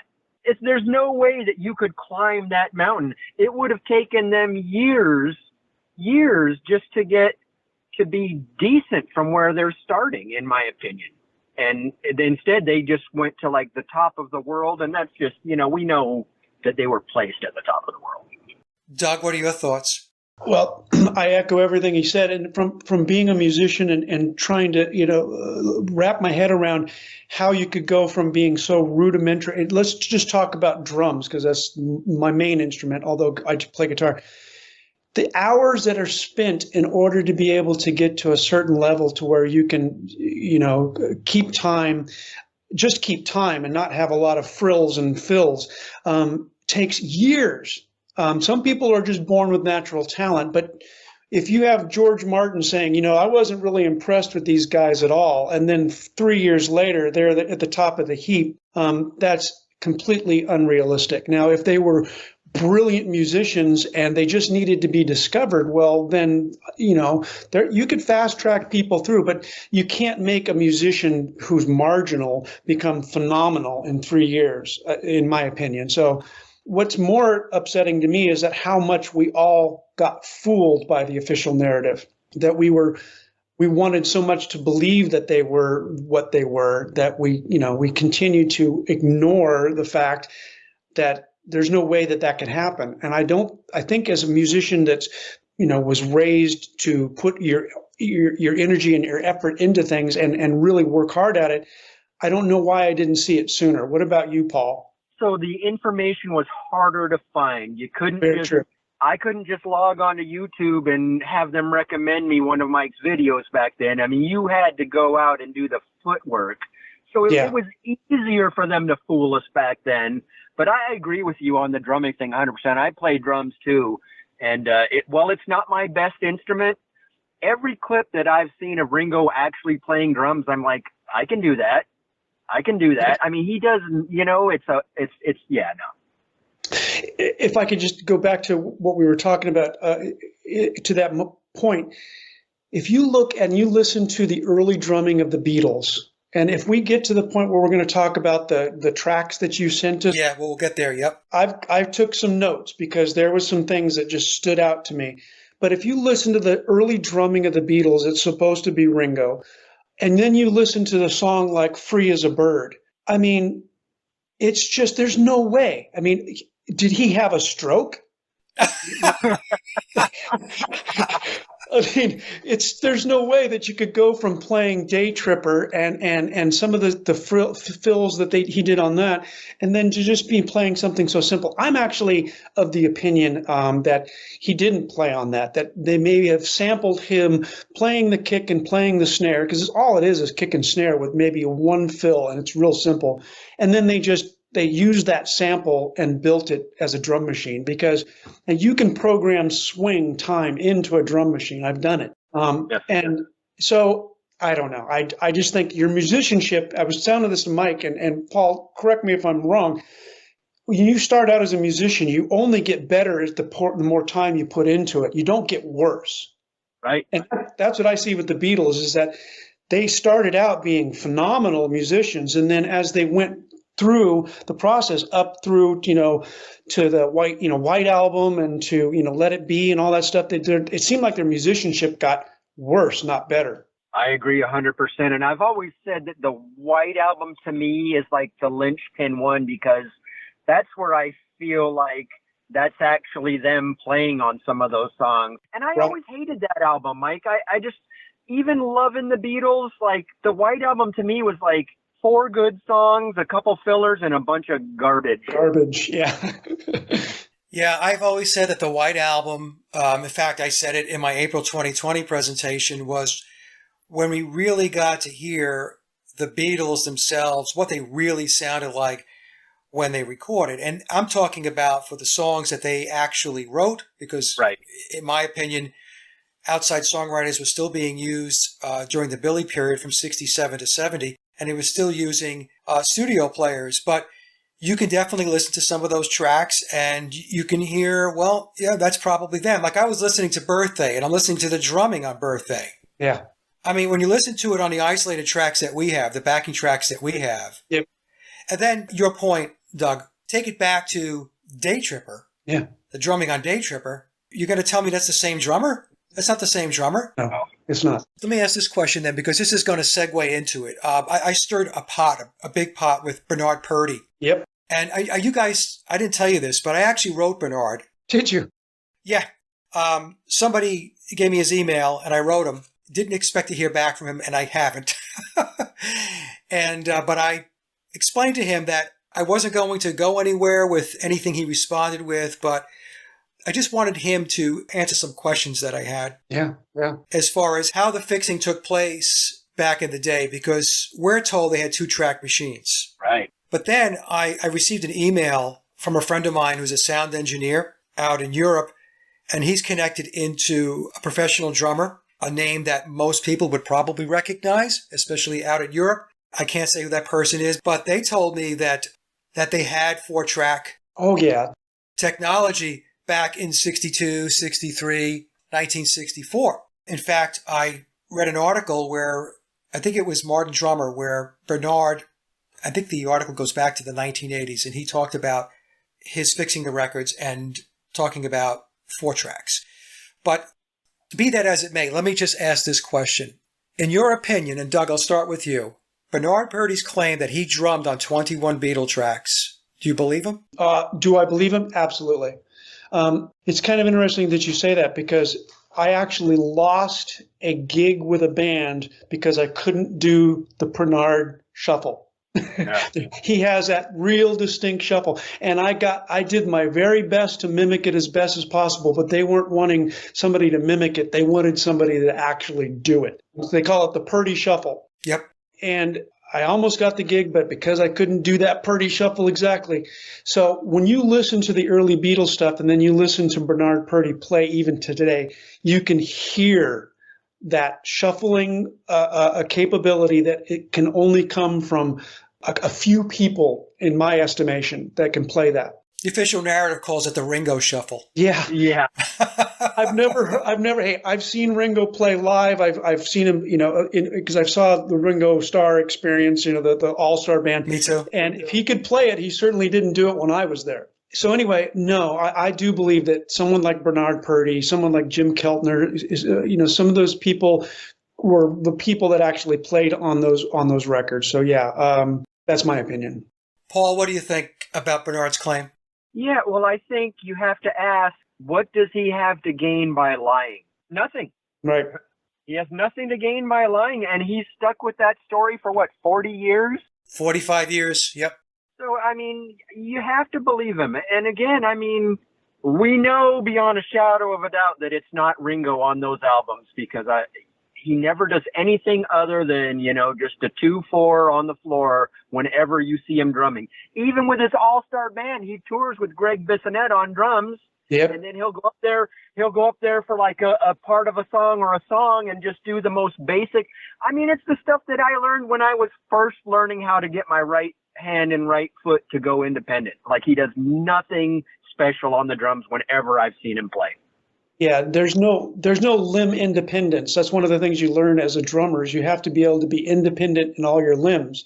Good drummers need to be independent with all their limbs. you can't just follow one limb and you've got to be able to polyrhythm. And I've never seen polyrhythm live. And most of the time when he plays with the other drummer. He doesn't play by himself. Yeah. Even that live special that they did with with Billy, and there was some sort of anniversary thing that they did, or maybe it was the President Obama's program or whatever it was. When he got up and played, he was playing with another drummer on stage. He wasn't playing by himself.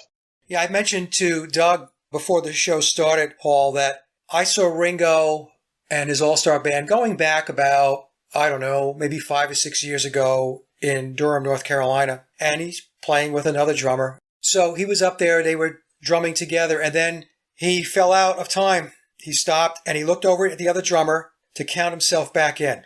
Yeah. Yeah. I kid you not. Yeah, no, I believe it. He's not any good, and actually playing where he even does an interesting drum fill. I've never seen it. You know what's interesting, though, is that his son is Zach.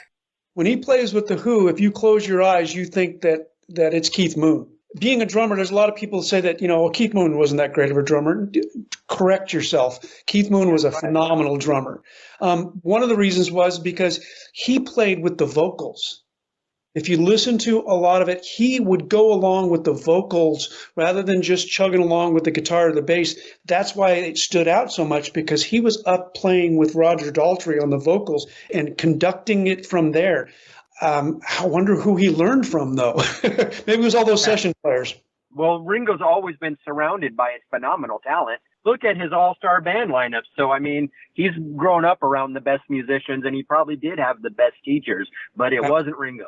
Right, absolutely. Yeah, his father could be an influence, but it doesn't mean that he's the only influence. Yeah. And his son would have been influenced by many other drummers. Zach is a very good drummer. The other thing is, I've been around studio musicians. I actually, one of the groups that I played in, I couldn't be part of the recording session at the time, so they brought in a studio musician. I hated the fact that they brought in a studio musician, but when I listened back to it, and when they told me how he approached it, they're so good at going in and listening to the band and then playing as if they were actually a member of the band. A good studio musician doesn't just go in there with their own ideology. They go in there and they listen to the music and they go, okay, how do I best fit into this and make it fit? And they're good studio musicians are able to do that. So I look at the Beatles stuff and I think of how Bernard Purdy would fit into there. And that's what I think that good studio musicians do, is they can make it sound like they're part of the band to begin with. That's what they say about the Swampers and the Out of Muscle Shoals. Yeah. They were able to do that. They were able to just integrate themselves into the music, into the band, and it created this cohesiveness. Right. In my experience, I've always said that I played with a lot of drummers, like every level, from amazing to horrible and everywhere in between. But I've always said the best drummers are the ones that play other instruments. They play piano, they play guitar, because then you know how to integrate what you're playing with the music. The guys that only played the drums, those are the ones that, sounded kind of, okay most of the time. Yeah, because, being a drummer, but also being a musician, it makes a big difference, because you can understand how the music is going. You know the chord structures, you know what the notes are, not just what drums you're going to hit at what particular time. Right. Understanding the melody. Yep. Right. Understanding the full scope and context of the song. It brings a lot more to the table. Yeah. Yes. And it's obvious when you hear those guys, because their drumming breathes and it comes to life. Whereas, you could have all the technique in the world, but if the only drum instrument you've ever played is the drums, I would be able to tell the difference. I really would.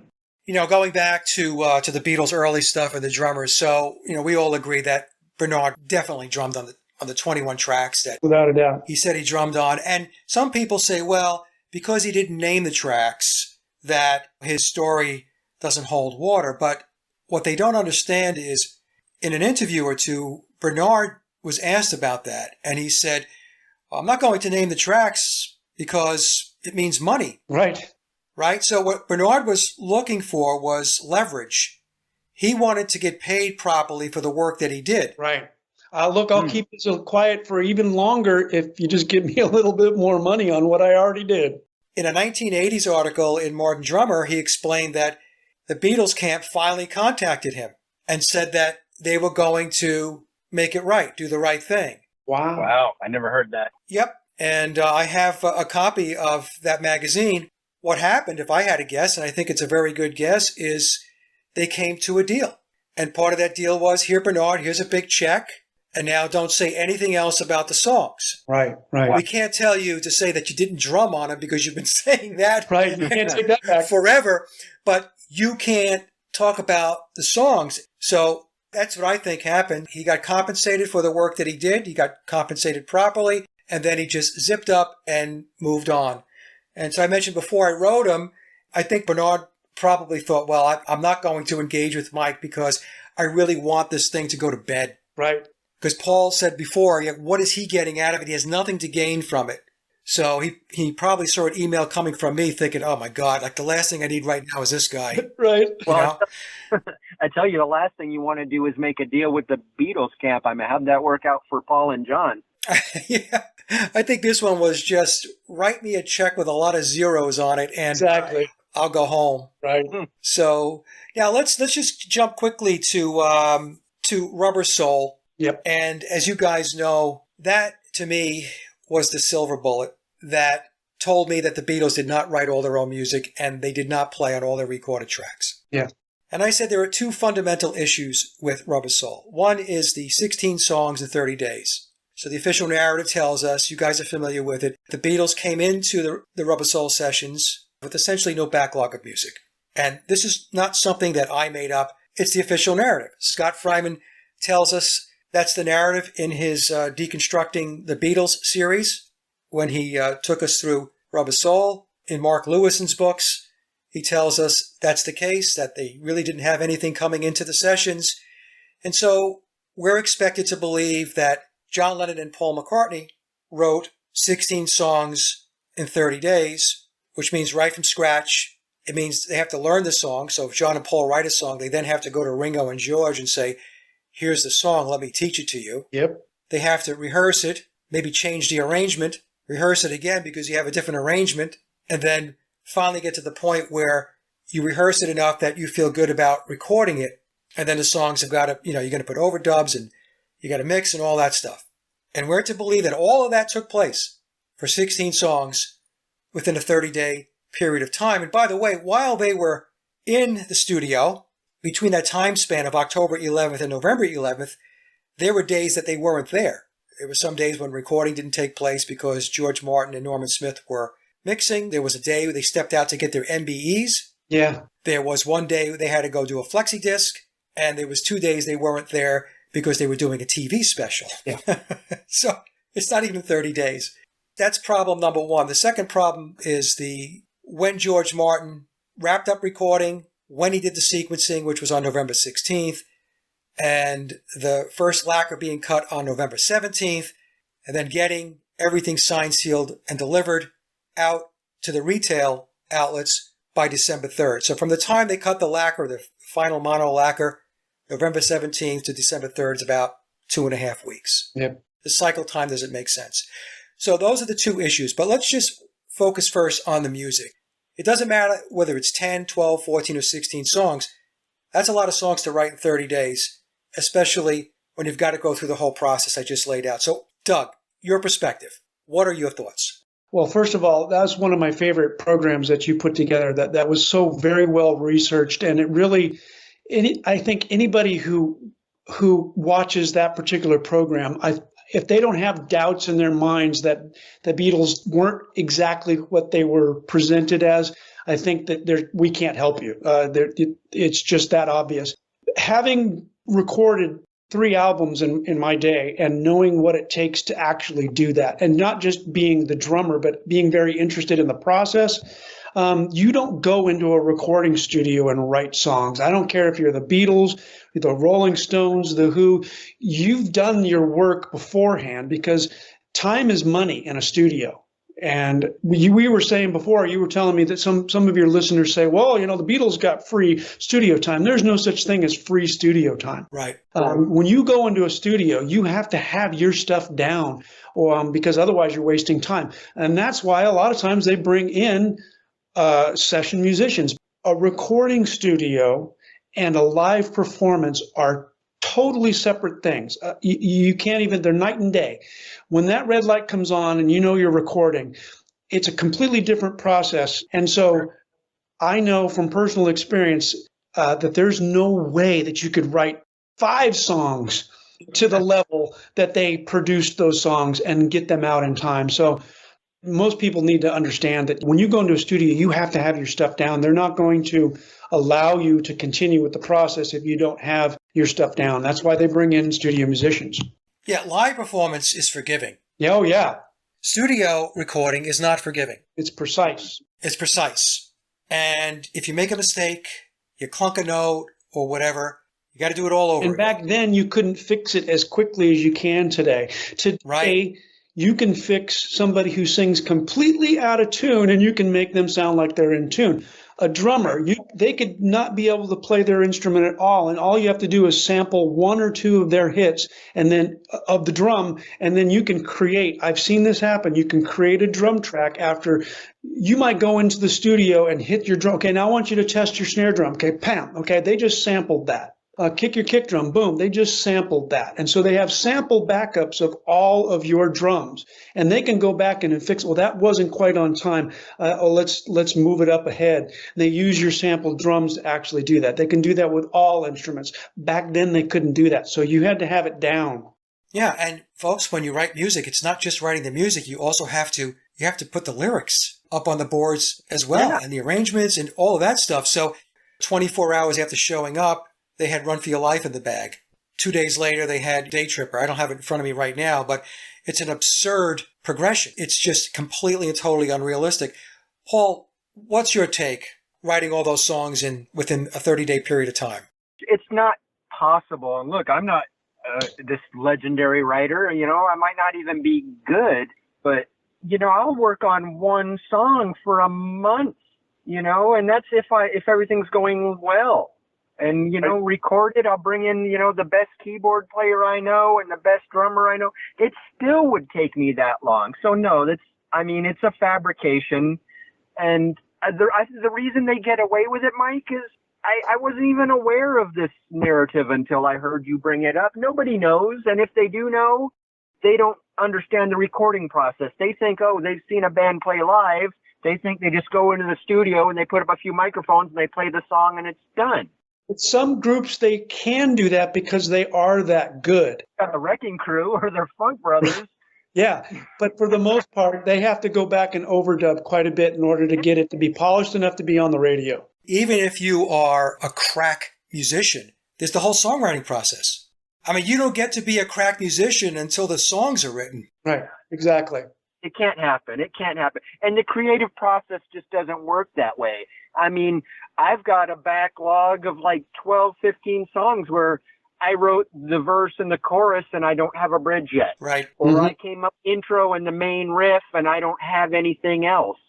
And, I've got them filed away and one day I'll come up with the next part. But I mean, people don't understand how the process really works. And, Mike, I love that video you shared last week from PT Pop. I think everybody should watch that. Oh, from Pete? Yeah. Pete's got 5 albums under his belt. Wow. Yeah. That video was concise. Not one sentence that came out of his mouth that I don't agree with 100%. And everybody that missed it should go back and look at it. Mike shared it on both his channels. How the music business really works. I agree, Paul. That was brilliant.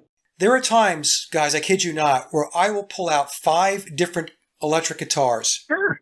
Yeah. To get the sound that I want. Right. Right.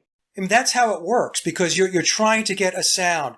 There's a delivery of the song, there's a presentation of the song. And you're just not going to take any old guitar off the rack and say, well, this'll do. No. It's just not going to work, I would use multiple acoustics on a song. One acoustic had, like my Martin would have a bright sound, and I had an Epiphone that had a darker sound. And, sometimes I would record both of them in order to fill the song out. Right. I mean, these are all things. I mean, you might decide that you're going to use a different bass. I have a Hofner bass, which I use a lot, but I also have a Squire bass that I use that has a deeper, more resonant sound to it. So based upon what I'm trying to get out of the song will determine which bass I decide to pull off the rack. And the only reason why I'm saying this is because to get the audience to understand that there's a lot more to it than just showing up. Right. And Mike, you won't even know which one of those basses is going to be right for the song until you try it. You may have gone the whole process thinking my Hofner is going to be the one, and then you'll cut the track with the Hofner and it's not right. Then you'll have to go back and grab the other bass and do it all over again. Right. Yeah. Right. That's happened to me with keyboard parts. In my mind, I'm thinking through it, and I'm like, oh, this is going to work. I think this is going to sound very good in the song. And then you do it. This doesn't work at all. Right? So it means you have to go back to the drawing board, or maybe you say to yourself, you know what? Maybe the song doesn't even need a keyboard. Right. I've written songs on acoustic guitar, and then when I go down to record them, I record it on acoustic guitar, and it doesn't work. And I end up doing the whole thing on electric, and there's not even an acoustic guitar on the finished track. To add to the mix of that, so you got all those instruments, think about producing drums. I actually, on one of the albums that I participated in, it took us 3 days just to get a drum sound. Correct. Because there are more of them. So you've got a kick, an average drum set, a 5-piece kit. You got a kick, you got a snare, you got 3 toms, then you got your cymbals, you got your hi-hat, and you're close miking those, and then you're also room miking those, and then you're all, there's multiple mics that have to be phased just right, and then your drums have to be tuned just right, and then the engineer has to know how to use the proper gates and the proper compression. Back then, it was even harder. Where you placed the drums, how you tuned the drums, how you played the drums made a big difference. So just in the drums alone, there's just no way that in 30 days, because you listen to the drum tracks of Rubber Soul, there's a lot of depth to them. Now, you're not getting all of that because of the fact that there's a lot of other music that's on top of that. There's a lot of layers to those drums that would have had to have had forethought and not just placed a microphone over it and said, do your best. Right. First time I went into a recording studio, you spend the first several hours working on nothing but drums. I mean, I remember just being bored stiff, and it takes forever to get that all set up. And I'm a drummer, and I would sometimes be bored stiff trying to get all of that set up because it's monotonous. I hope I'm not mistaken on this, that with Rubber Soul, they handed Paul the Rickenbacker. And I thought to myself, well, that's interesting because he's used to and acclimated to playing the Hofner, and now you're going to give him this big old Rick to play. Yeah. You've got to get acclimated and familiar with the instrument. Totally. And the Hofner has a tiny scale and a narrow neck with no taper. I've tried to get on with Hofners over the years, and I could just never get past the feel of them. It felt like a toy. I liked the way they sounded, but compared to, my Precision or my Jazz, I mean, the adjustment time, you can't just jump back and forth between the two. Not if you're used to playing a Hofner over it. The other thing people don't understand is that because they'll watch a band play live and they'll think, okay, that's the guitar that they play when they record the album. That's the drums that they play when they record the album. They don't understand that when you're in a recording process, like you said, Mike, you might use 3 different guitars on 3 different tracks because that's what the track calls for. Right. And each one of those has their own idiosyncrasies. You go from a large body guitar, a hollow body guitar, down to something more like a Strat. The neck feels different. And that all takes time, like you said, to acclimate. Unless you're a virtuoso musician who's been playing on those instruments all your life. So let's move to the second issue with Rubber Soul. And that's the actual manufacturing process to get a record out to the stores. And so let me just give you some dates. You guys know the dates. This is for the audience. So the Beatles wrap up recording by doing 4 songs on the very last day. Yeah. One of them is Wait, which they took off the shelf from the Help sessions earlier in the year. And they had the basic rhythm tracks. And they had to add overdubs. And I think Paul had to redo the vocal. And so we're told that they had a marathon session and they didn't finish up until 7 a.m. the next day. So even though, the official narrative says October 11th to November 11th, it's actually the recording session drifted off into the early morning hours of November 12th. And then we're told that George Martin did the song sequencing on November 16th. And they cut the mono lacquer on the 17th. Let me just try to step the audience through this. I know you guys understand this, but for the audience's sake, the song sequencing is very important because that's the order in which the songs are going to play on the album. So you have side A of the 33 RPM record, song 1, track 2, track 3, and so on. Flip it over, you've got the B-side, track 1, track 2, track 3. So the order of the tracks is the sequencing. Without having the sequencing, you cannot print the center labels for the vinyl.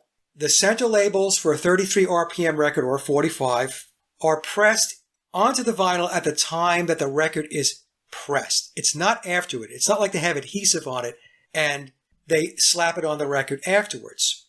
Also, the album jackets, in the case of Rubber Soul, the songs are listed on the back of the album jacket in the order in which they're going to play when you play side A and side B. So you can't do any printing of anything. You can't do the center label printing and you can't do the jacket printing until you know the sequencing or the order of the songs. So if George Martin finished the sequencing up on November 16th and they cut the final lacquer on the 17th, that says they had to start pressing the records maybe later in the day, let's just say the next day, the 18th. Yeah. So in the way they press the records, they create a stamper. Yep. Right? And then the stamper presses the vinyl records. And as we just said, the pressing of the vinyl records also includes pressing the center label of the vinyl onto the record at the very same time. Here's the question. How did George Martin get all of those labels and all of those album jackets printed, thousands of them, in a single day, so that the labels were on standby when the EMI plant started pressing Rubber Soul? How did that happen? Here's the answer. It didn't happen. It didn't happen.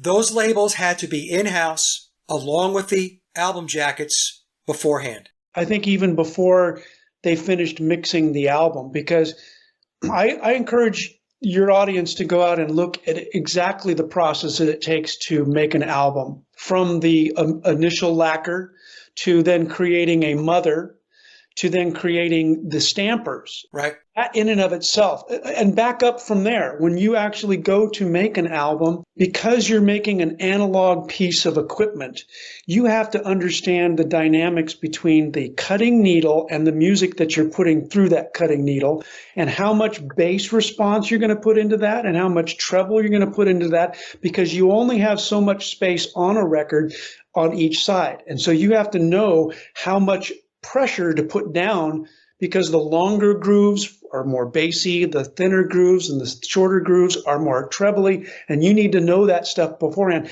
That can take a lot of time. And, you know, great, George Martin, EMI, they're the best in the world at that, but it still takes time to know that. So you're absolutely right. You have to have all that stuff done beforehand. Otherwise, you're spinning wheels. He couldn't do the sequencing without clearly understanding the run times, knowing the run times of the songs, because he had to balance, like you said, Doug, both sides of the album. Yep. And so what that means, the short of it is, folks, if you watch my presentations, that's great. If not, you can hear it right now. All of the songs were pre-written by outside songwriters and recorded by session players before the Beatles ever stepped foot in the studio on October 11th. Yep. And because George Martin had the songs already recorded, he had the backing tracks, he had the names of the songs and the sequencing, he can start the process, the printing process, to get the labels created and the album jackets created, so that by the time he wrapped up the Beatles singing the vocals, because that's what they did between October 11th and November 11th. That's what I concluded. Yep. The labels and the jackets were already sitting in the plant, just waiting for that lacquer to be finalized so that they can create the stamper and start pressing the records. That's how it worked. Paul, what are your thoughts? I think there was it's a brilliant analysis, and I'm so glad you did that, because the other side of the coin, where we're talking about the artistic aspect and the writing and the recording and the arranging, and Yeah, those in the know, but somebody not in the know could say, well, that's subjective and this and that. But the physical physics of printing the record and the labels that you've broken down, that can't really be argued. No. That's the process. It doesn't matter how bad you want to believe, you can't debunk what Mike just laid out here. It can't be done. You cannot print an album label if you don't know the names of the songs, the order of the songs, and the runtime. You can't print out a jacket. You can't print out the label. It's not possible. And the other thing, too, is some people will argue that EMI pulled out all the stops. Look, EMI had a huge portfolio of artists. Yes. Sure. And this was the Christmas season. So to think that they stopped everything for the Beatles, it's not logical. Because for everything they stopped, that's a loss of revenue stream for them. Right. And what about the ink? Back then, ink drying took time as well. So if they were, a week. Yeah. So if they were printing these, the record jackets and everything, that would take time for the ink to dry. Right. A week for the ink to dry. It was a 4-ink process. They used the rollers and, that's how they did the jackets. And it took a week. And, this information came to me from somebody that has been in the business a long, long time. When I took a look at this stuff, I tried to reach out to as many sources as I possibly could to confirm that this is how it worked. And what I'll do at the end of this video is tack on that video I have of how the records are pressed and when the labels are applied so that people don't think we're smoking dope. Yeah, I've seen it happen, and it's a process. And you mess up one aspect of it, and you have to do it all over again. It all has to go through a proofreader, too. The person that sets the type, he's not the final word. So he's going to set all the type and have everything ready. And then it's going to have to go to somebody else who's going to proofread it and make sure they didn't, get a couple vowels reversed or miss a space, My grandfather printed the phone book for years and years and years and years back in the day when he had to manually set the type. Well, it all has to be proofed. Yeah. The album art and all that stuff has got to be proofed to make sure that it's ready to go. In any case, those are the two issues with Rubber Soul. And what I wanted to do, gentlemen, to wrap up here is we all have a set of backing tracks, Beatle backing tracks. Presumably, yes. They were sent to me by a source, and we're trying to figure out whether they are the actual backing tracks, whether they are stems from the actual release songs, or somebody or a group of people went out of their way to put a lot of effort into making very precise replicas of the backing tracks. So I'm not going to say that they are the backing tracks. I did find a difference in Day Tripper as an example where I know that there's a note that drops out in the recorded version, and in the backing track that note doesn't drop out. So right there, that tells me it's not the track that was released. But in any case, the point being is they are very, very good replicas of those tracks. Yeah. And for the purposes of analyzing the Beatles' music without the vocals, they are extremely helpful because the vocals don't get in the way. Right. So you can hear the guitar playing, you can hear the bass, you can hear all the other overdubs that are taking place. So, Paul, let me start with you. What was your take on those backing tracks? And let's just start with the early period first. Did anything stand out to you that made you curious? Oh, absolutely. And so the first thing I do when analyzing any track of sorts is, I'm a bass player by background. I always go to that. And it's not the same person playing the bass. It's just not. I mean, you can hear the stylistic difference. It's like Doug was talking about the drumming differences a while back, and how you can just pick out the purdy stuff. It's not the same person. The phrasing, people have their own phrasing. I could play any number of styles of music and that could change, but my phrasing is still going to be my phrasing.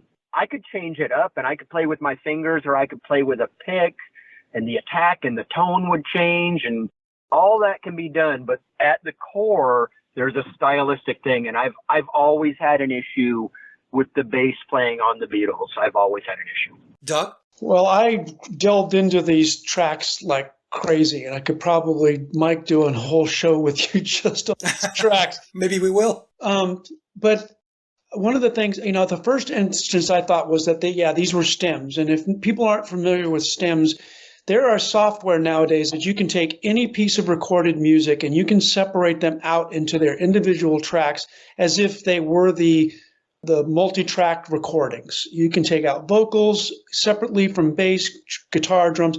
It's pretty darn interesting how the process happens. And at first I thought that's what they were. So I was going off of that premise and assuming that. But then I started noticing the same thing that Paul has started noticing, stylistic differences. And then I thought, okay, maybe it's just a different take of that song.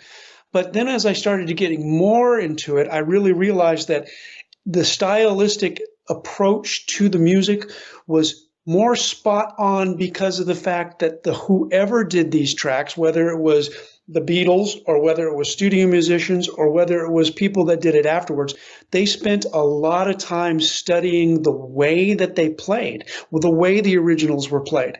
But they were just off enough that it struck out to me. And one of those was it was on Day Tripper, as a matter of fact. There's a part in minute 114 and minute 116 where there's a double tap, bub-up, bub-up. And on the original recording, it's more of a ghost note than it is a deliberate double tap. And a drummer doing ghost notes, I do ghost notes all the time. It's like a Bernard Purdy type move where you're doing these ghost notes. You've hit the drum, but you're allowing the stick to just hit it one more little time to give that ghost note. That's different than actually doing a paradiddle or a flam or something that actually is on purpose. And I saw and heard that through most of these tracks, that there was somebody was stylistically choosing to do that over it just being the way it was on the original recording. Having said that, the track Think for Yourself, I'm absolutely 100% convinced that was a stem. They took out the vocals because I listened to it back and forth. That was the original recording, no doubt. And then when you start listening to some of the other ones, A Magical Mystery Tour, the bass line, and I don't know if you listened to that one, Paul. As a bass player, you might understand what I'm saying. You can be ahead of the beat. And on the original recording of Magical Mystery Tour, the bass line was just a little bit ahead of the beat. And yet on this recording, it was right on the beat. And so that lent me to believe that it wasn't the same sessions, at least. Yeah, I noticed from a guitar perspective that the guitar playing on many of the tracks, and I'm going to right now just focus on the 62 through 66 period. It was very good guitar playing. Oh, yeah. It was concise. It was way above the play grade of John Lennon and or George Harrison. Correct. And if you go back and you listen to some of the recordings the Beatles did, Hamburg and allegedly the Decca sessions, I don't know if we're going to get to talk about that some, but I listened to those guitar tracks on those backing tracks, and I thought to myself, well, there's some pretty good guitar playing going on there. It just confirmed to me that what we're listening to are session players and not the Beatles during that time period. And from the drumming perspective, I'm not a drummer, okay? So I don't want to speak out of turn here, but I will say this. In the early stuff, the drumming was very snappy. Very. There was some very good fills. The technique was technique that I've never heard Ringo engage in. And that is the key right there. Even when it comes to the guitar playing, even when it comes to drumming, whatever, you never heard them repeat that stylistic approach and that technical proficiency as they got older. Meaning that you never heard them play that same exact way again. It was like we can play like that, but now we're not going to play like that anymore. And it seemed like their musicianship got worse rather than better. And I don't know about you, Paul or Mike, but if my musicianship wasn't getting better as I got older, then maybe I'm doing the wrong thing. I made that same comment on one of Mike's videos very recently where I was just commenting on how the music industry only signs young people when older and more experienced people are better musicians. That doesn't make sense. And I commented that I was way better in my 30s than I was in my 20s, and I was better in my 40s than I was in my 30s. That's the way it works if you're working on your craft. And even now that I'm getting older, I'm 56 now, and my fingers don't move the way they used to when I was younger. But I have more musical knowledge. I have a better understanding of theory. I have learned other instruments, and I've learned how they interact and play together. And even though my chops may have lost a step, I'm still way better than I used to be. Yes. Lou is a drummer as well, and he said that when he listened to the tracks in the early period, he said there were definitely more than one drummer on the tracks. Oh yeah, and you can tell again the styles from any instrument. You can, like when we were talking before. I don't know if it was on this show or if it was pre-show when we were talking about Eddie Van Halen. You can tell when Eddie Van Halen plays. You can tell when Jimi Hendrix plays. Now, just because these people that were on these recordings, we don't know who they were, they still have a style. And you can tell from album to album that there was a unique style involved in it. And I never heard any of them later on play that style again, which is odd because if you have a style, that style stays with you. Even if you get better at your instrument, how you approach it, you know, my drumming style will never change. My guitar player style will never change. Even though I get technically more proficient, my style is still embedded in who I am. I didn't see that with the Beatles as they got further along. They went back to their Hamburg and Cavern days more than they went back to their original, recording days in the early '60s, in my opinion. With the drumming, we know that Andy White, the official narrative tells us that he played on P.S. I Love You and Love Me Do, and I personally believe that George Martin hired Andy White to drum on more than just 2 songs. Maybe even the entire first album. Entire first album, Please Please Me, right. Bernard Purdy drummed on 21 tracks, and I was contacted by a relative of the late, great session player, drummer, Ronnie Verrill. Yeah. Going back about, it was right after I released the April 2020 presentation. They reached out to me. This person had been writing me before that. And when they wrote me, when certain people write, and they're conversing with you, you can tell that they know more than what they're actually saying at that point in time.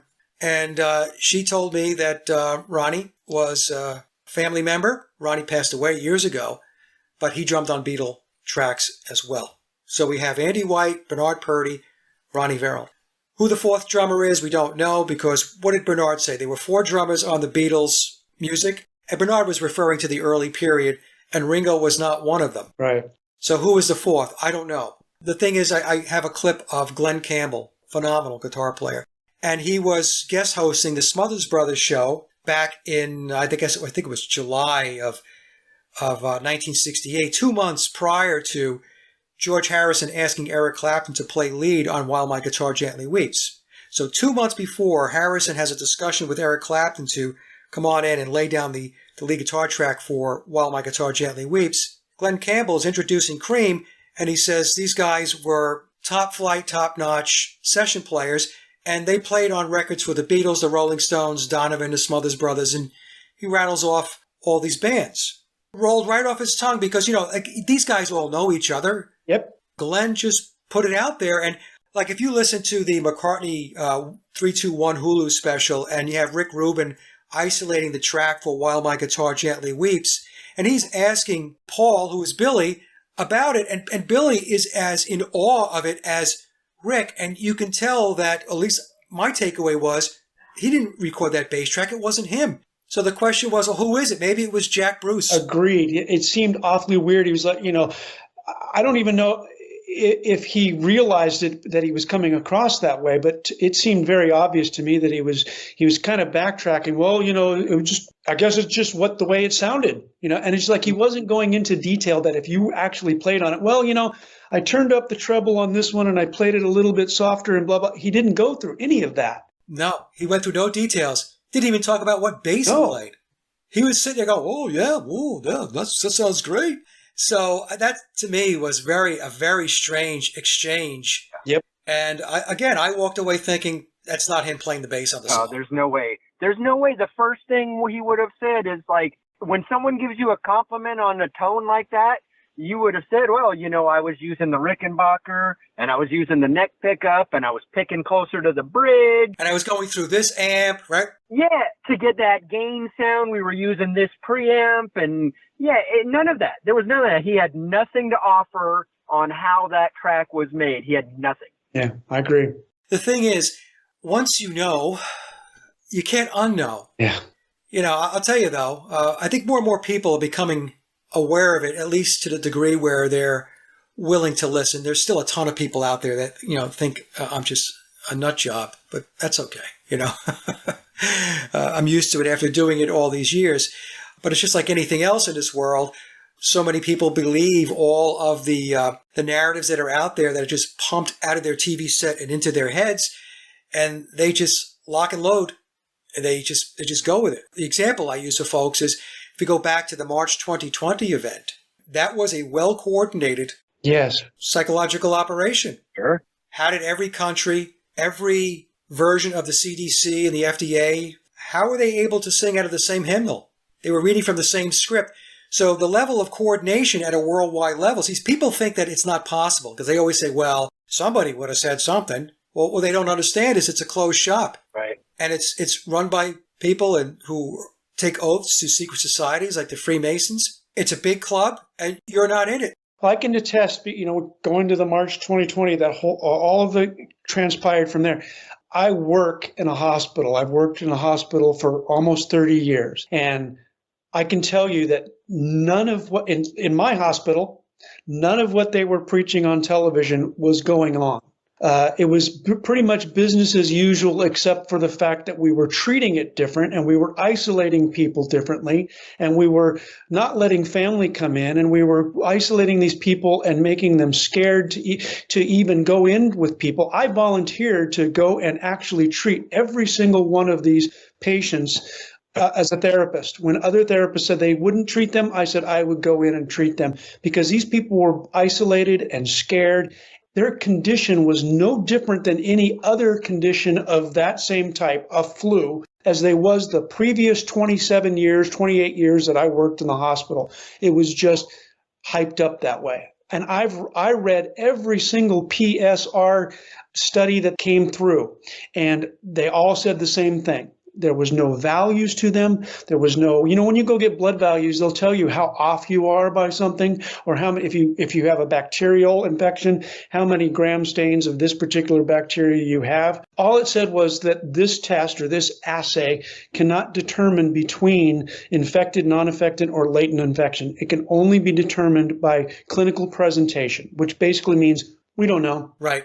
But you've got it because our little test said you got it. Yeah, and people just don't understand the level of propaganda and social engineering and mind control techniques that they're being bombarded with on any given day. They just don't get it.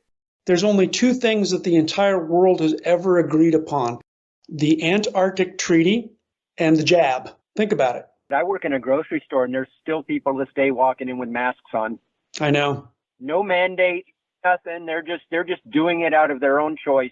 Yeah, it is what it is, right?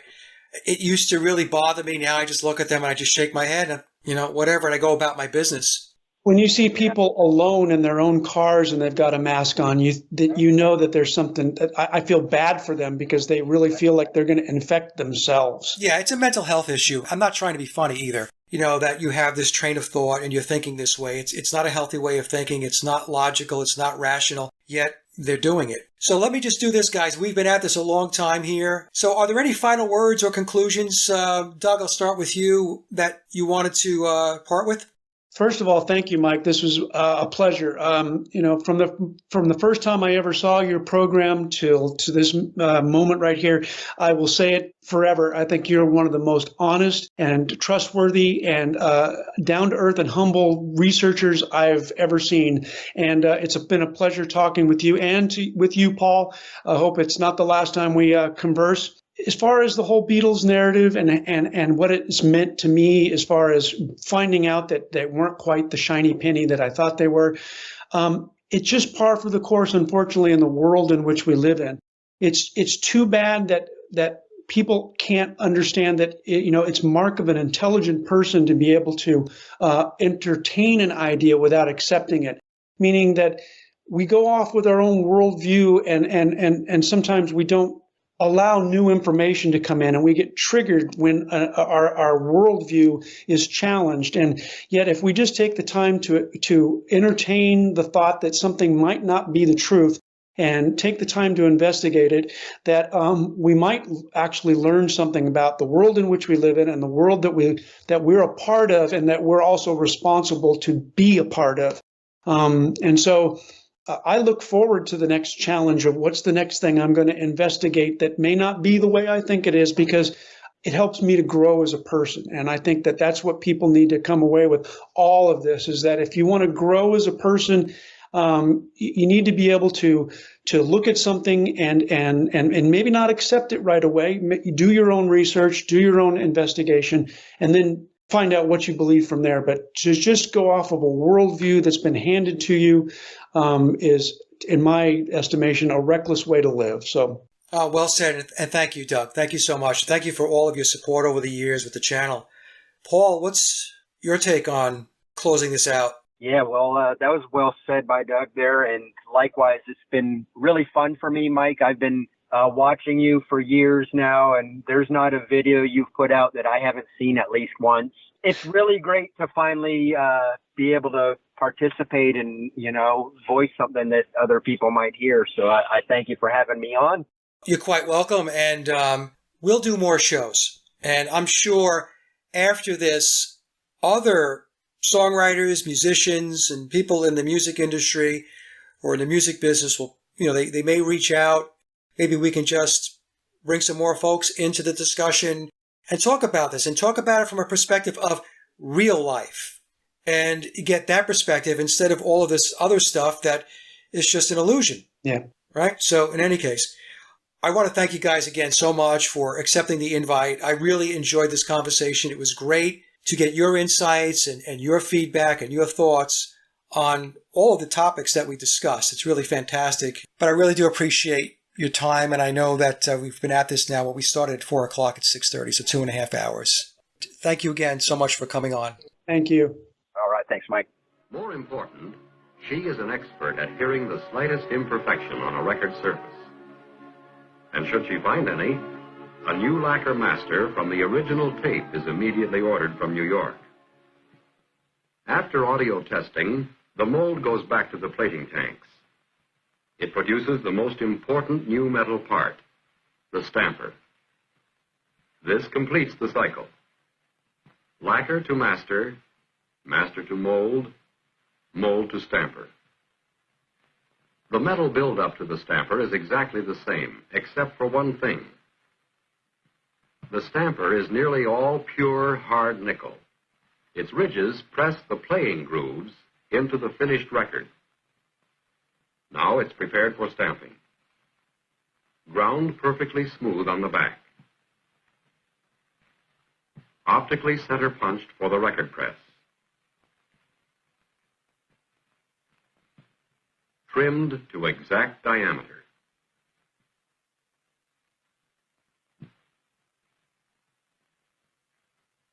And coined, given a formed edge to grasp the stamping die securely.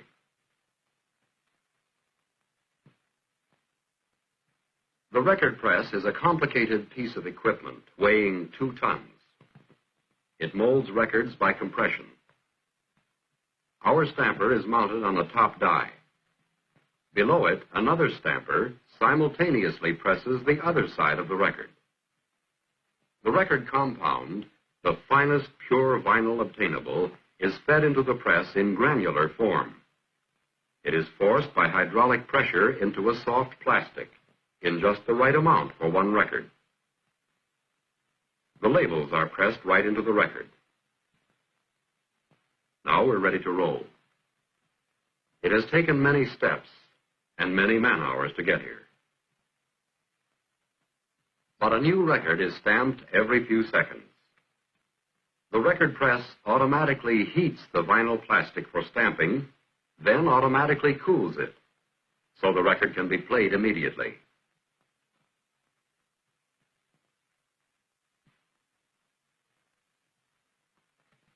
here's the first long play copy of Romeo and Juliet. A collector's item? No. The first pressing is always carefully inspected for everything from the correct serial number to perfect centering. Then, still another playback test. And finally, the pressing of the Romeo and Juliet gets going in earnest.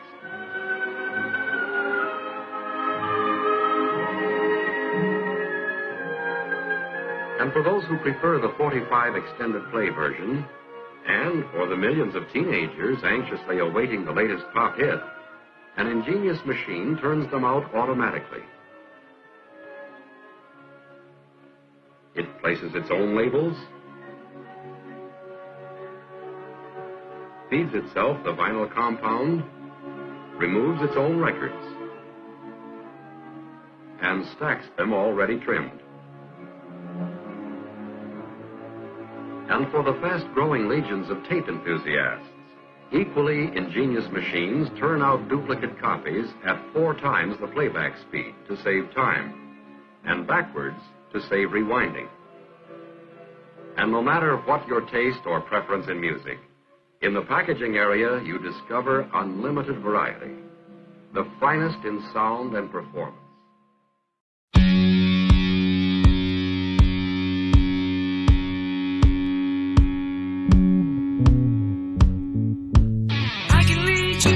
Promised land. All you need to do is take me by the hand. It's a place you can be where you truly exist amongst the many lives within your midst.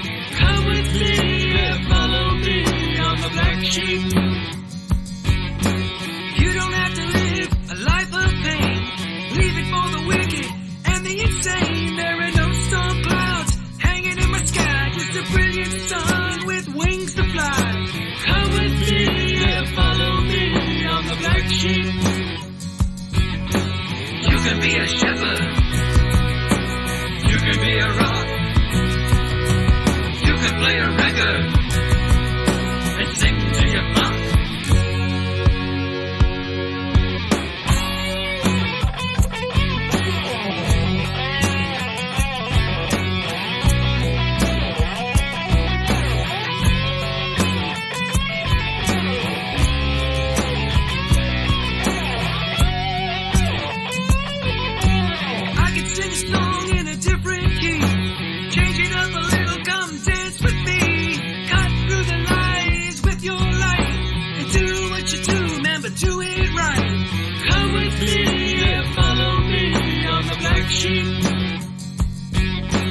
I can hear your dreams calling you home, back to a time when the seeds were sown.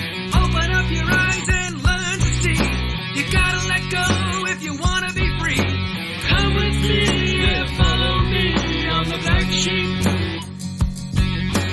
You can be a shepherd. You can be a rock. You can play a record and sing to your mom. I can lead you to the promised land. All you need to do is take me by the hand. There are no storm clouds hanging in my sky, just a brilliant sun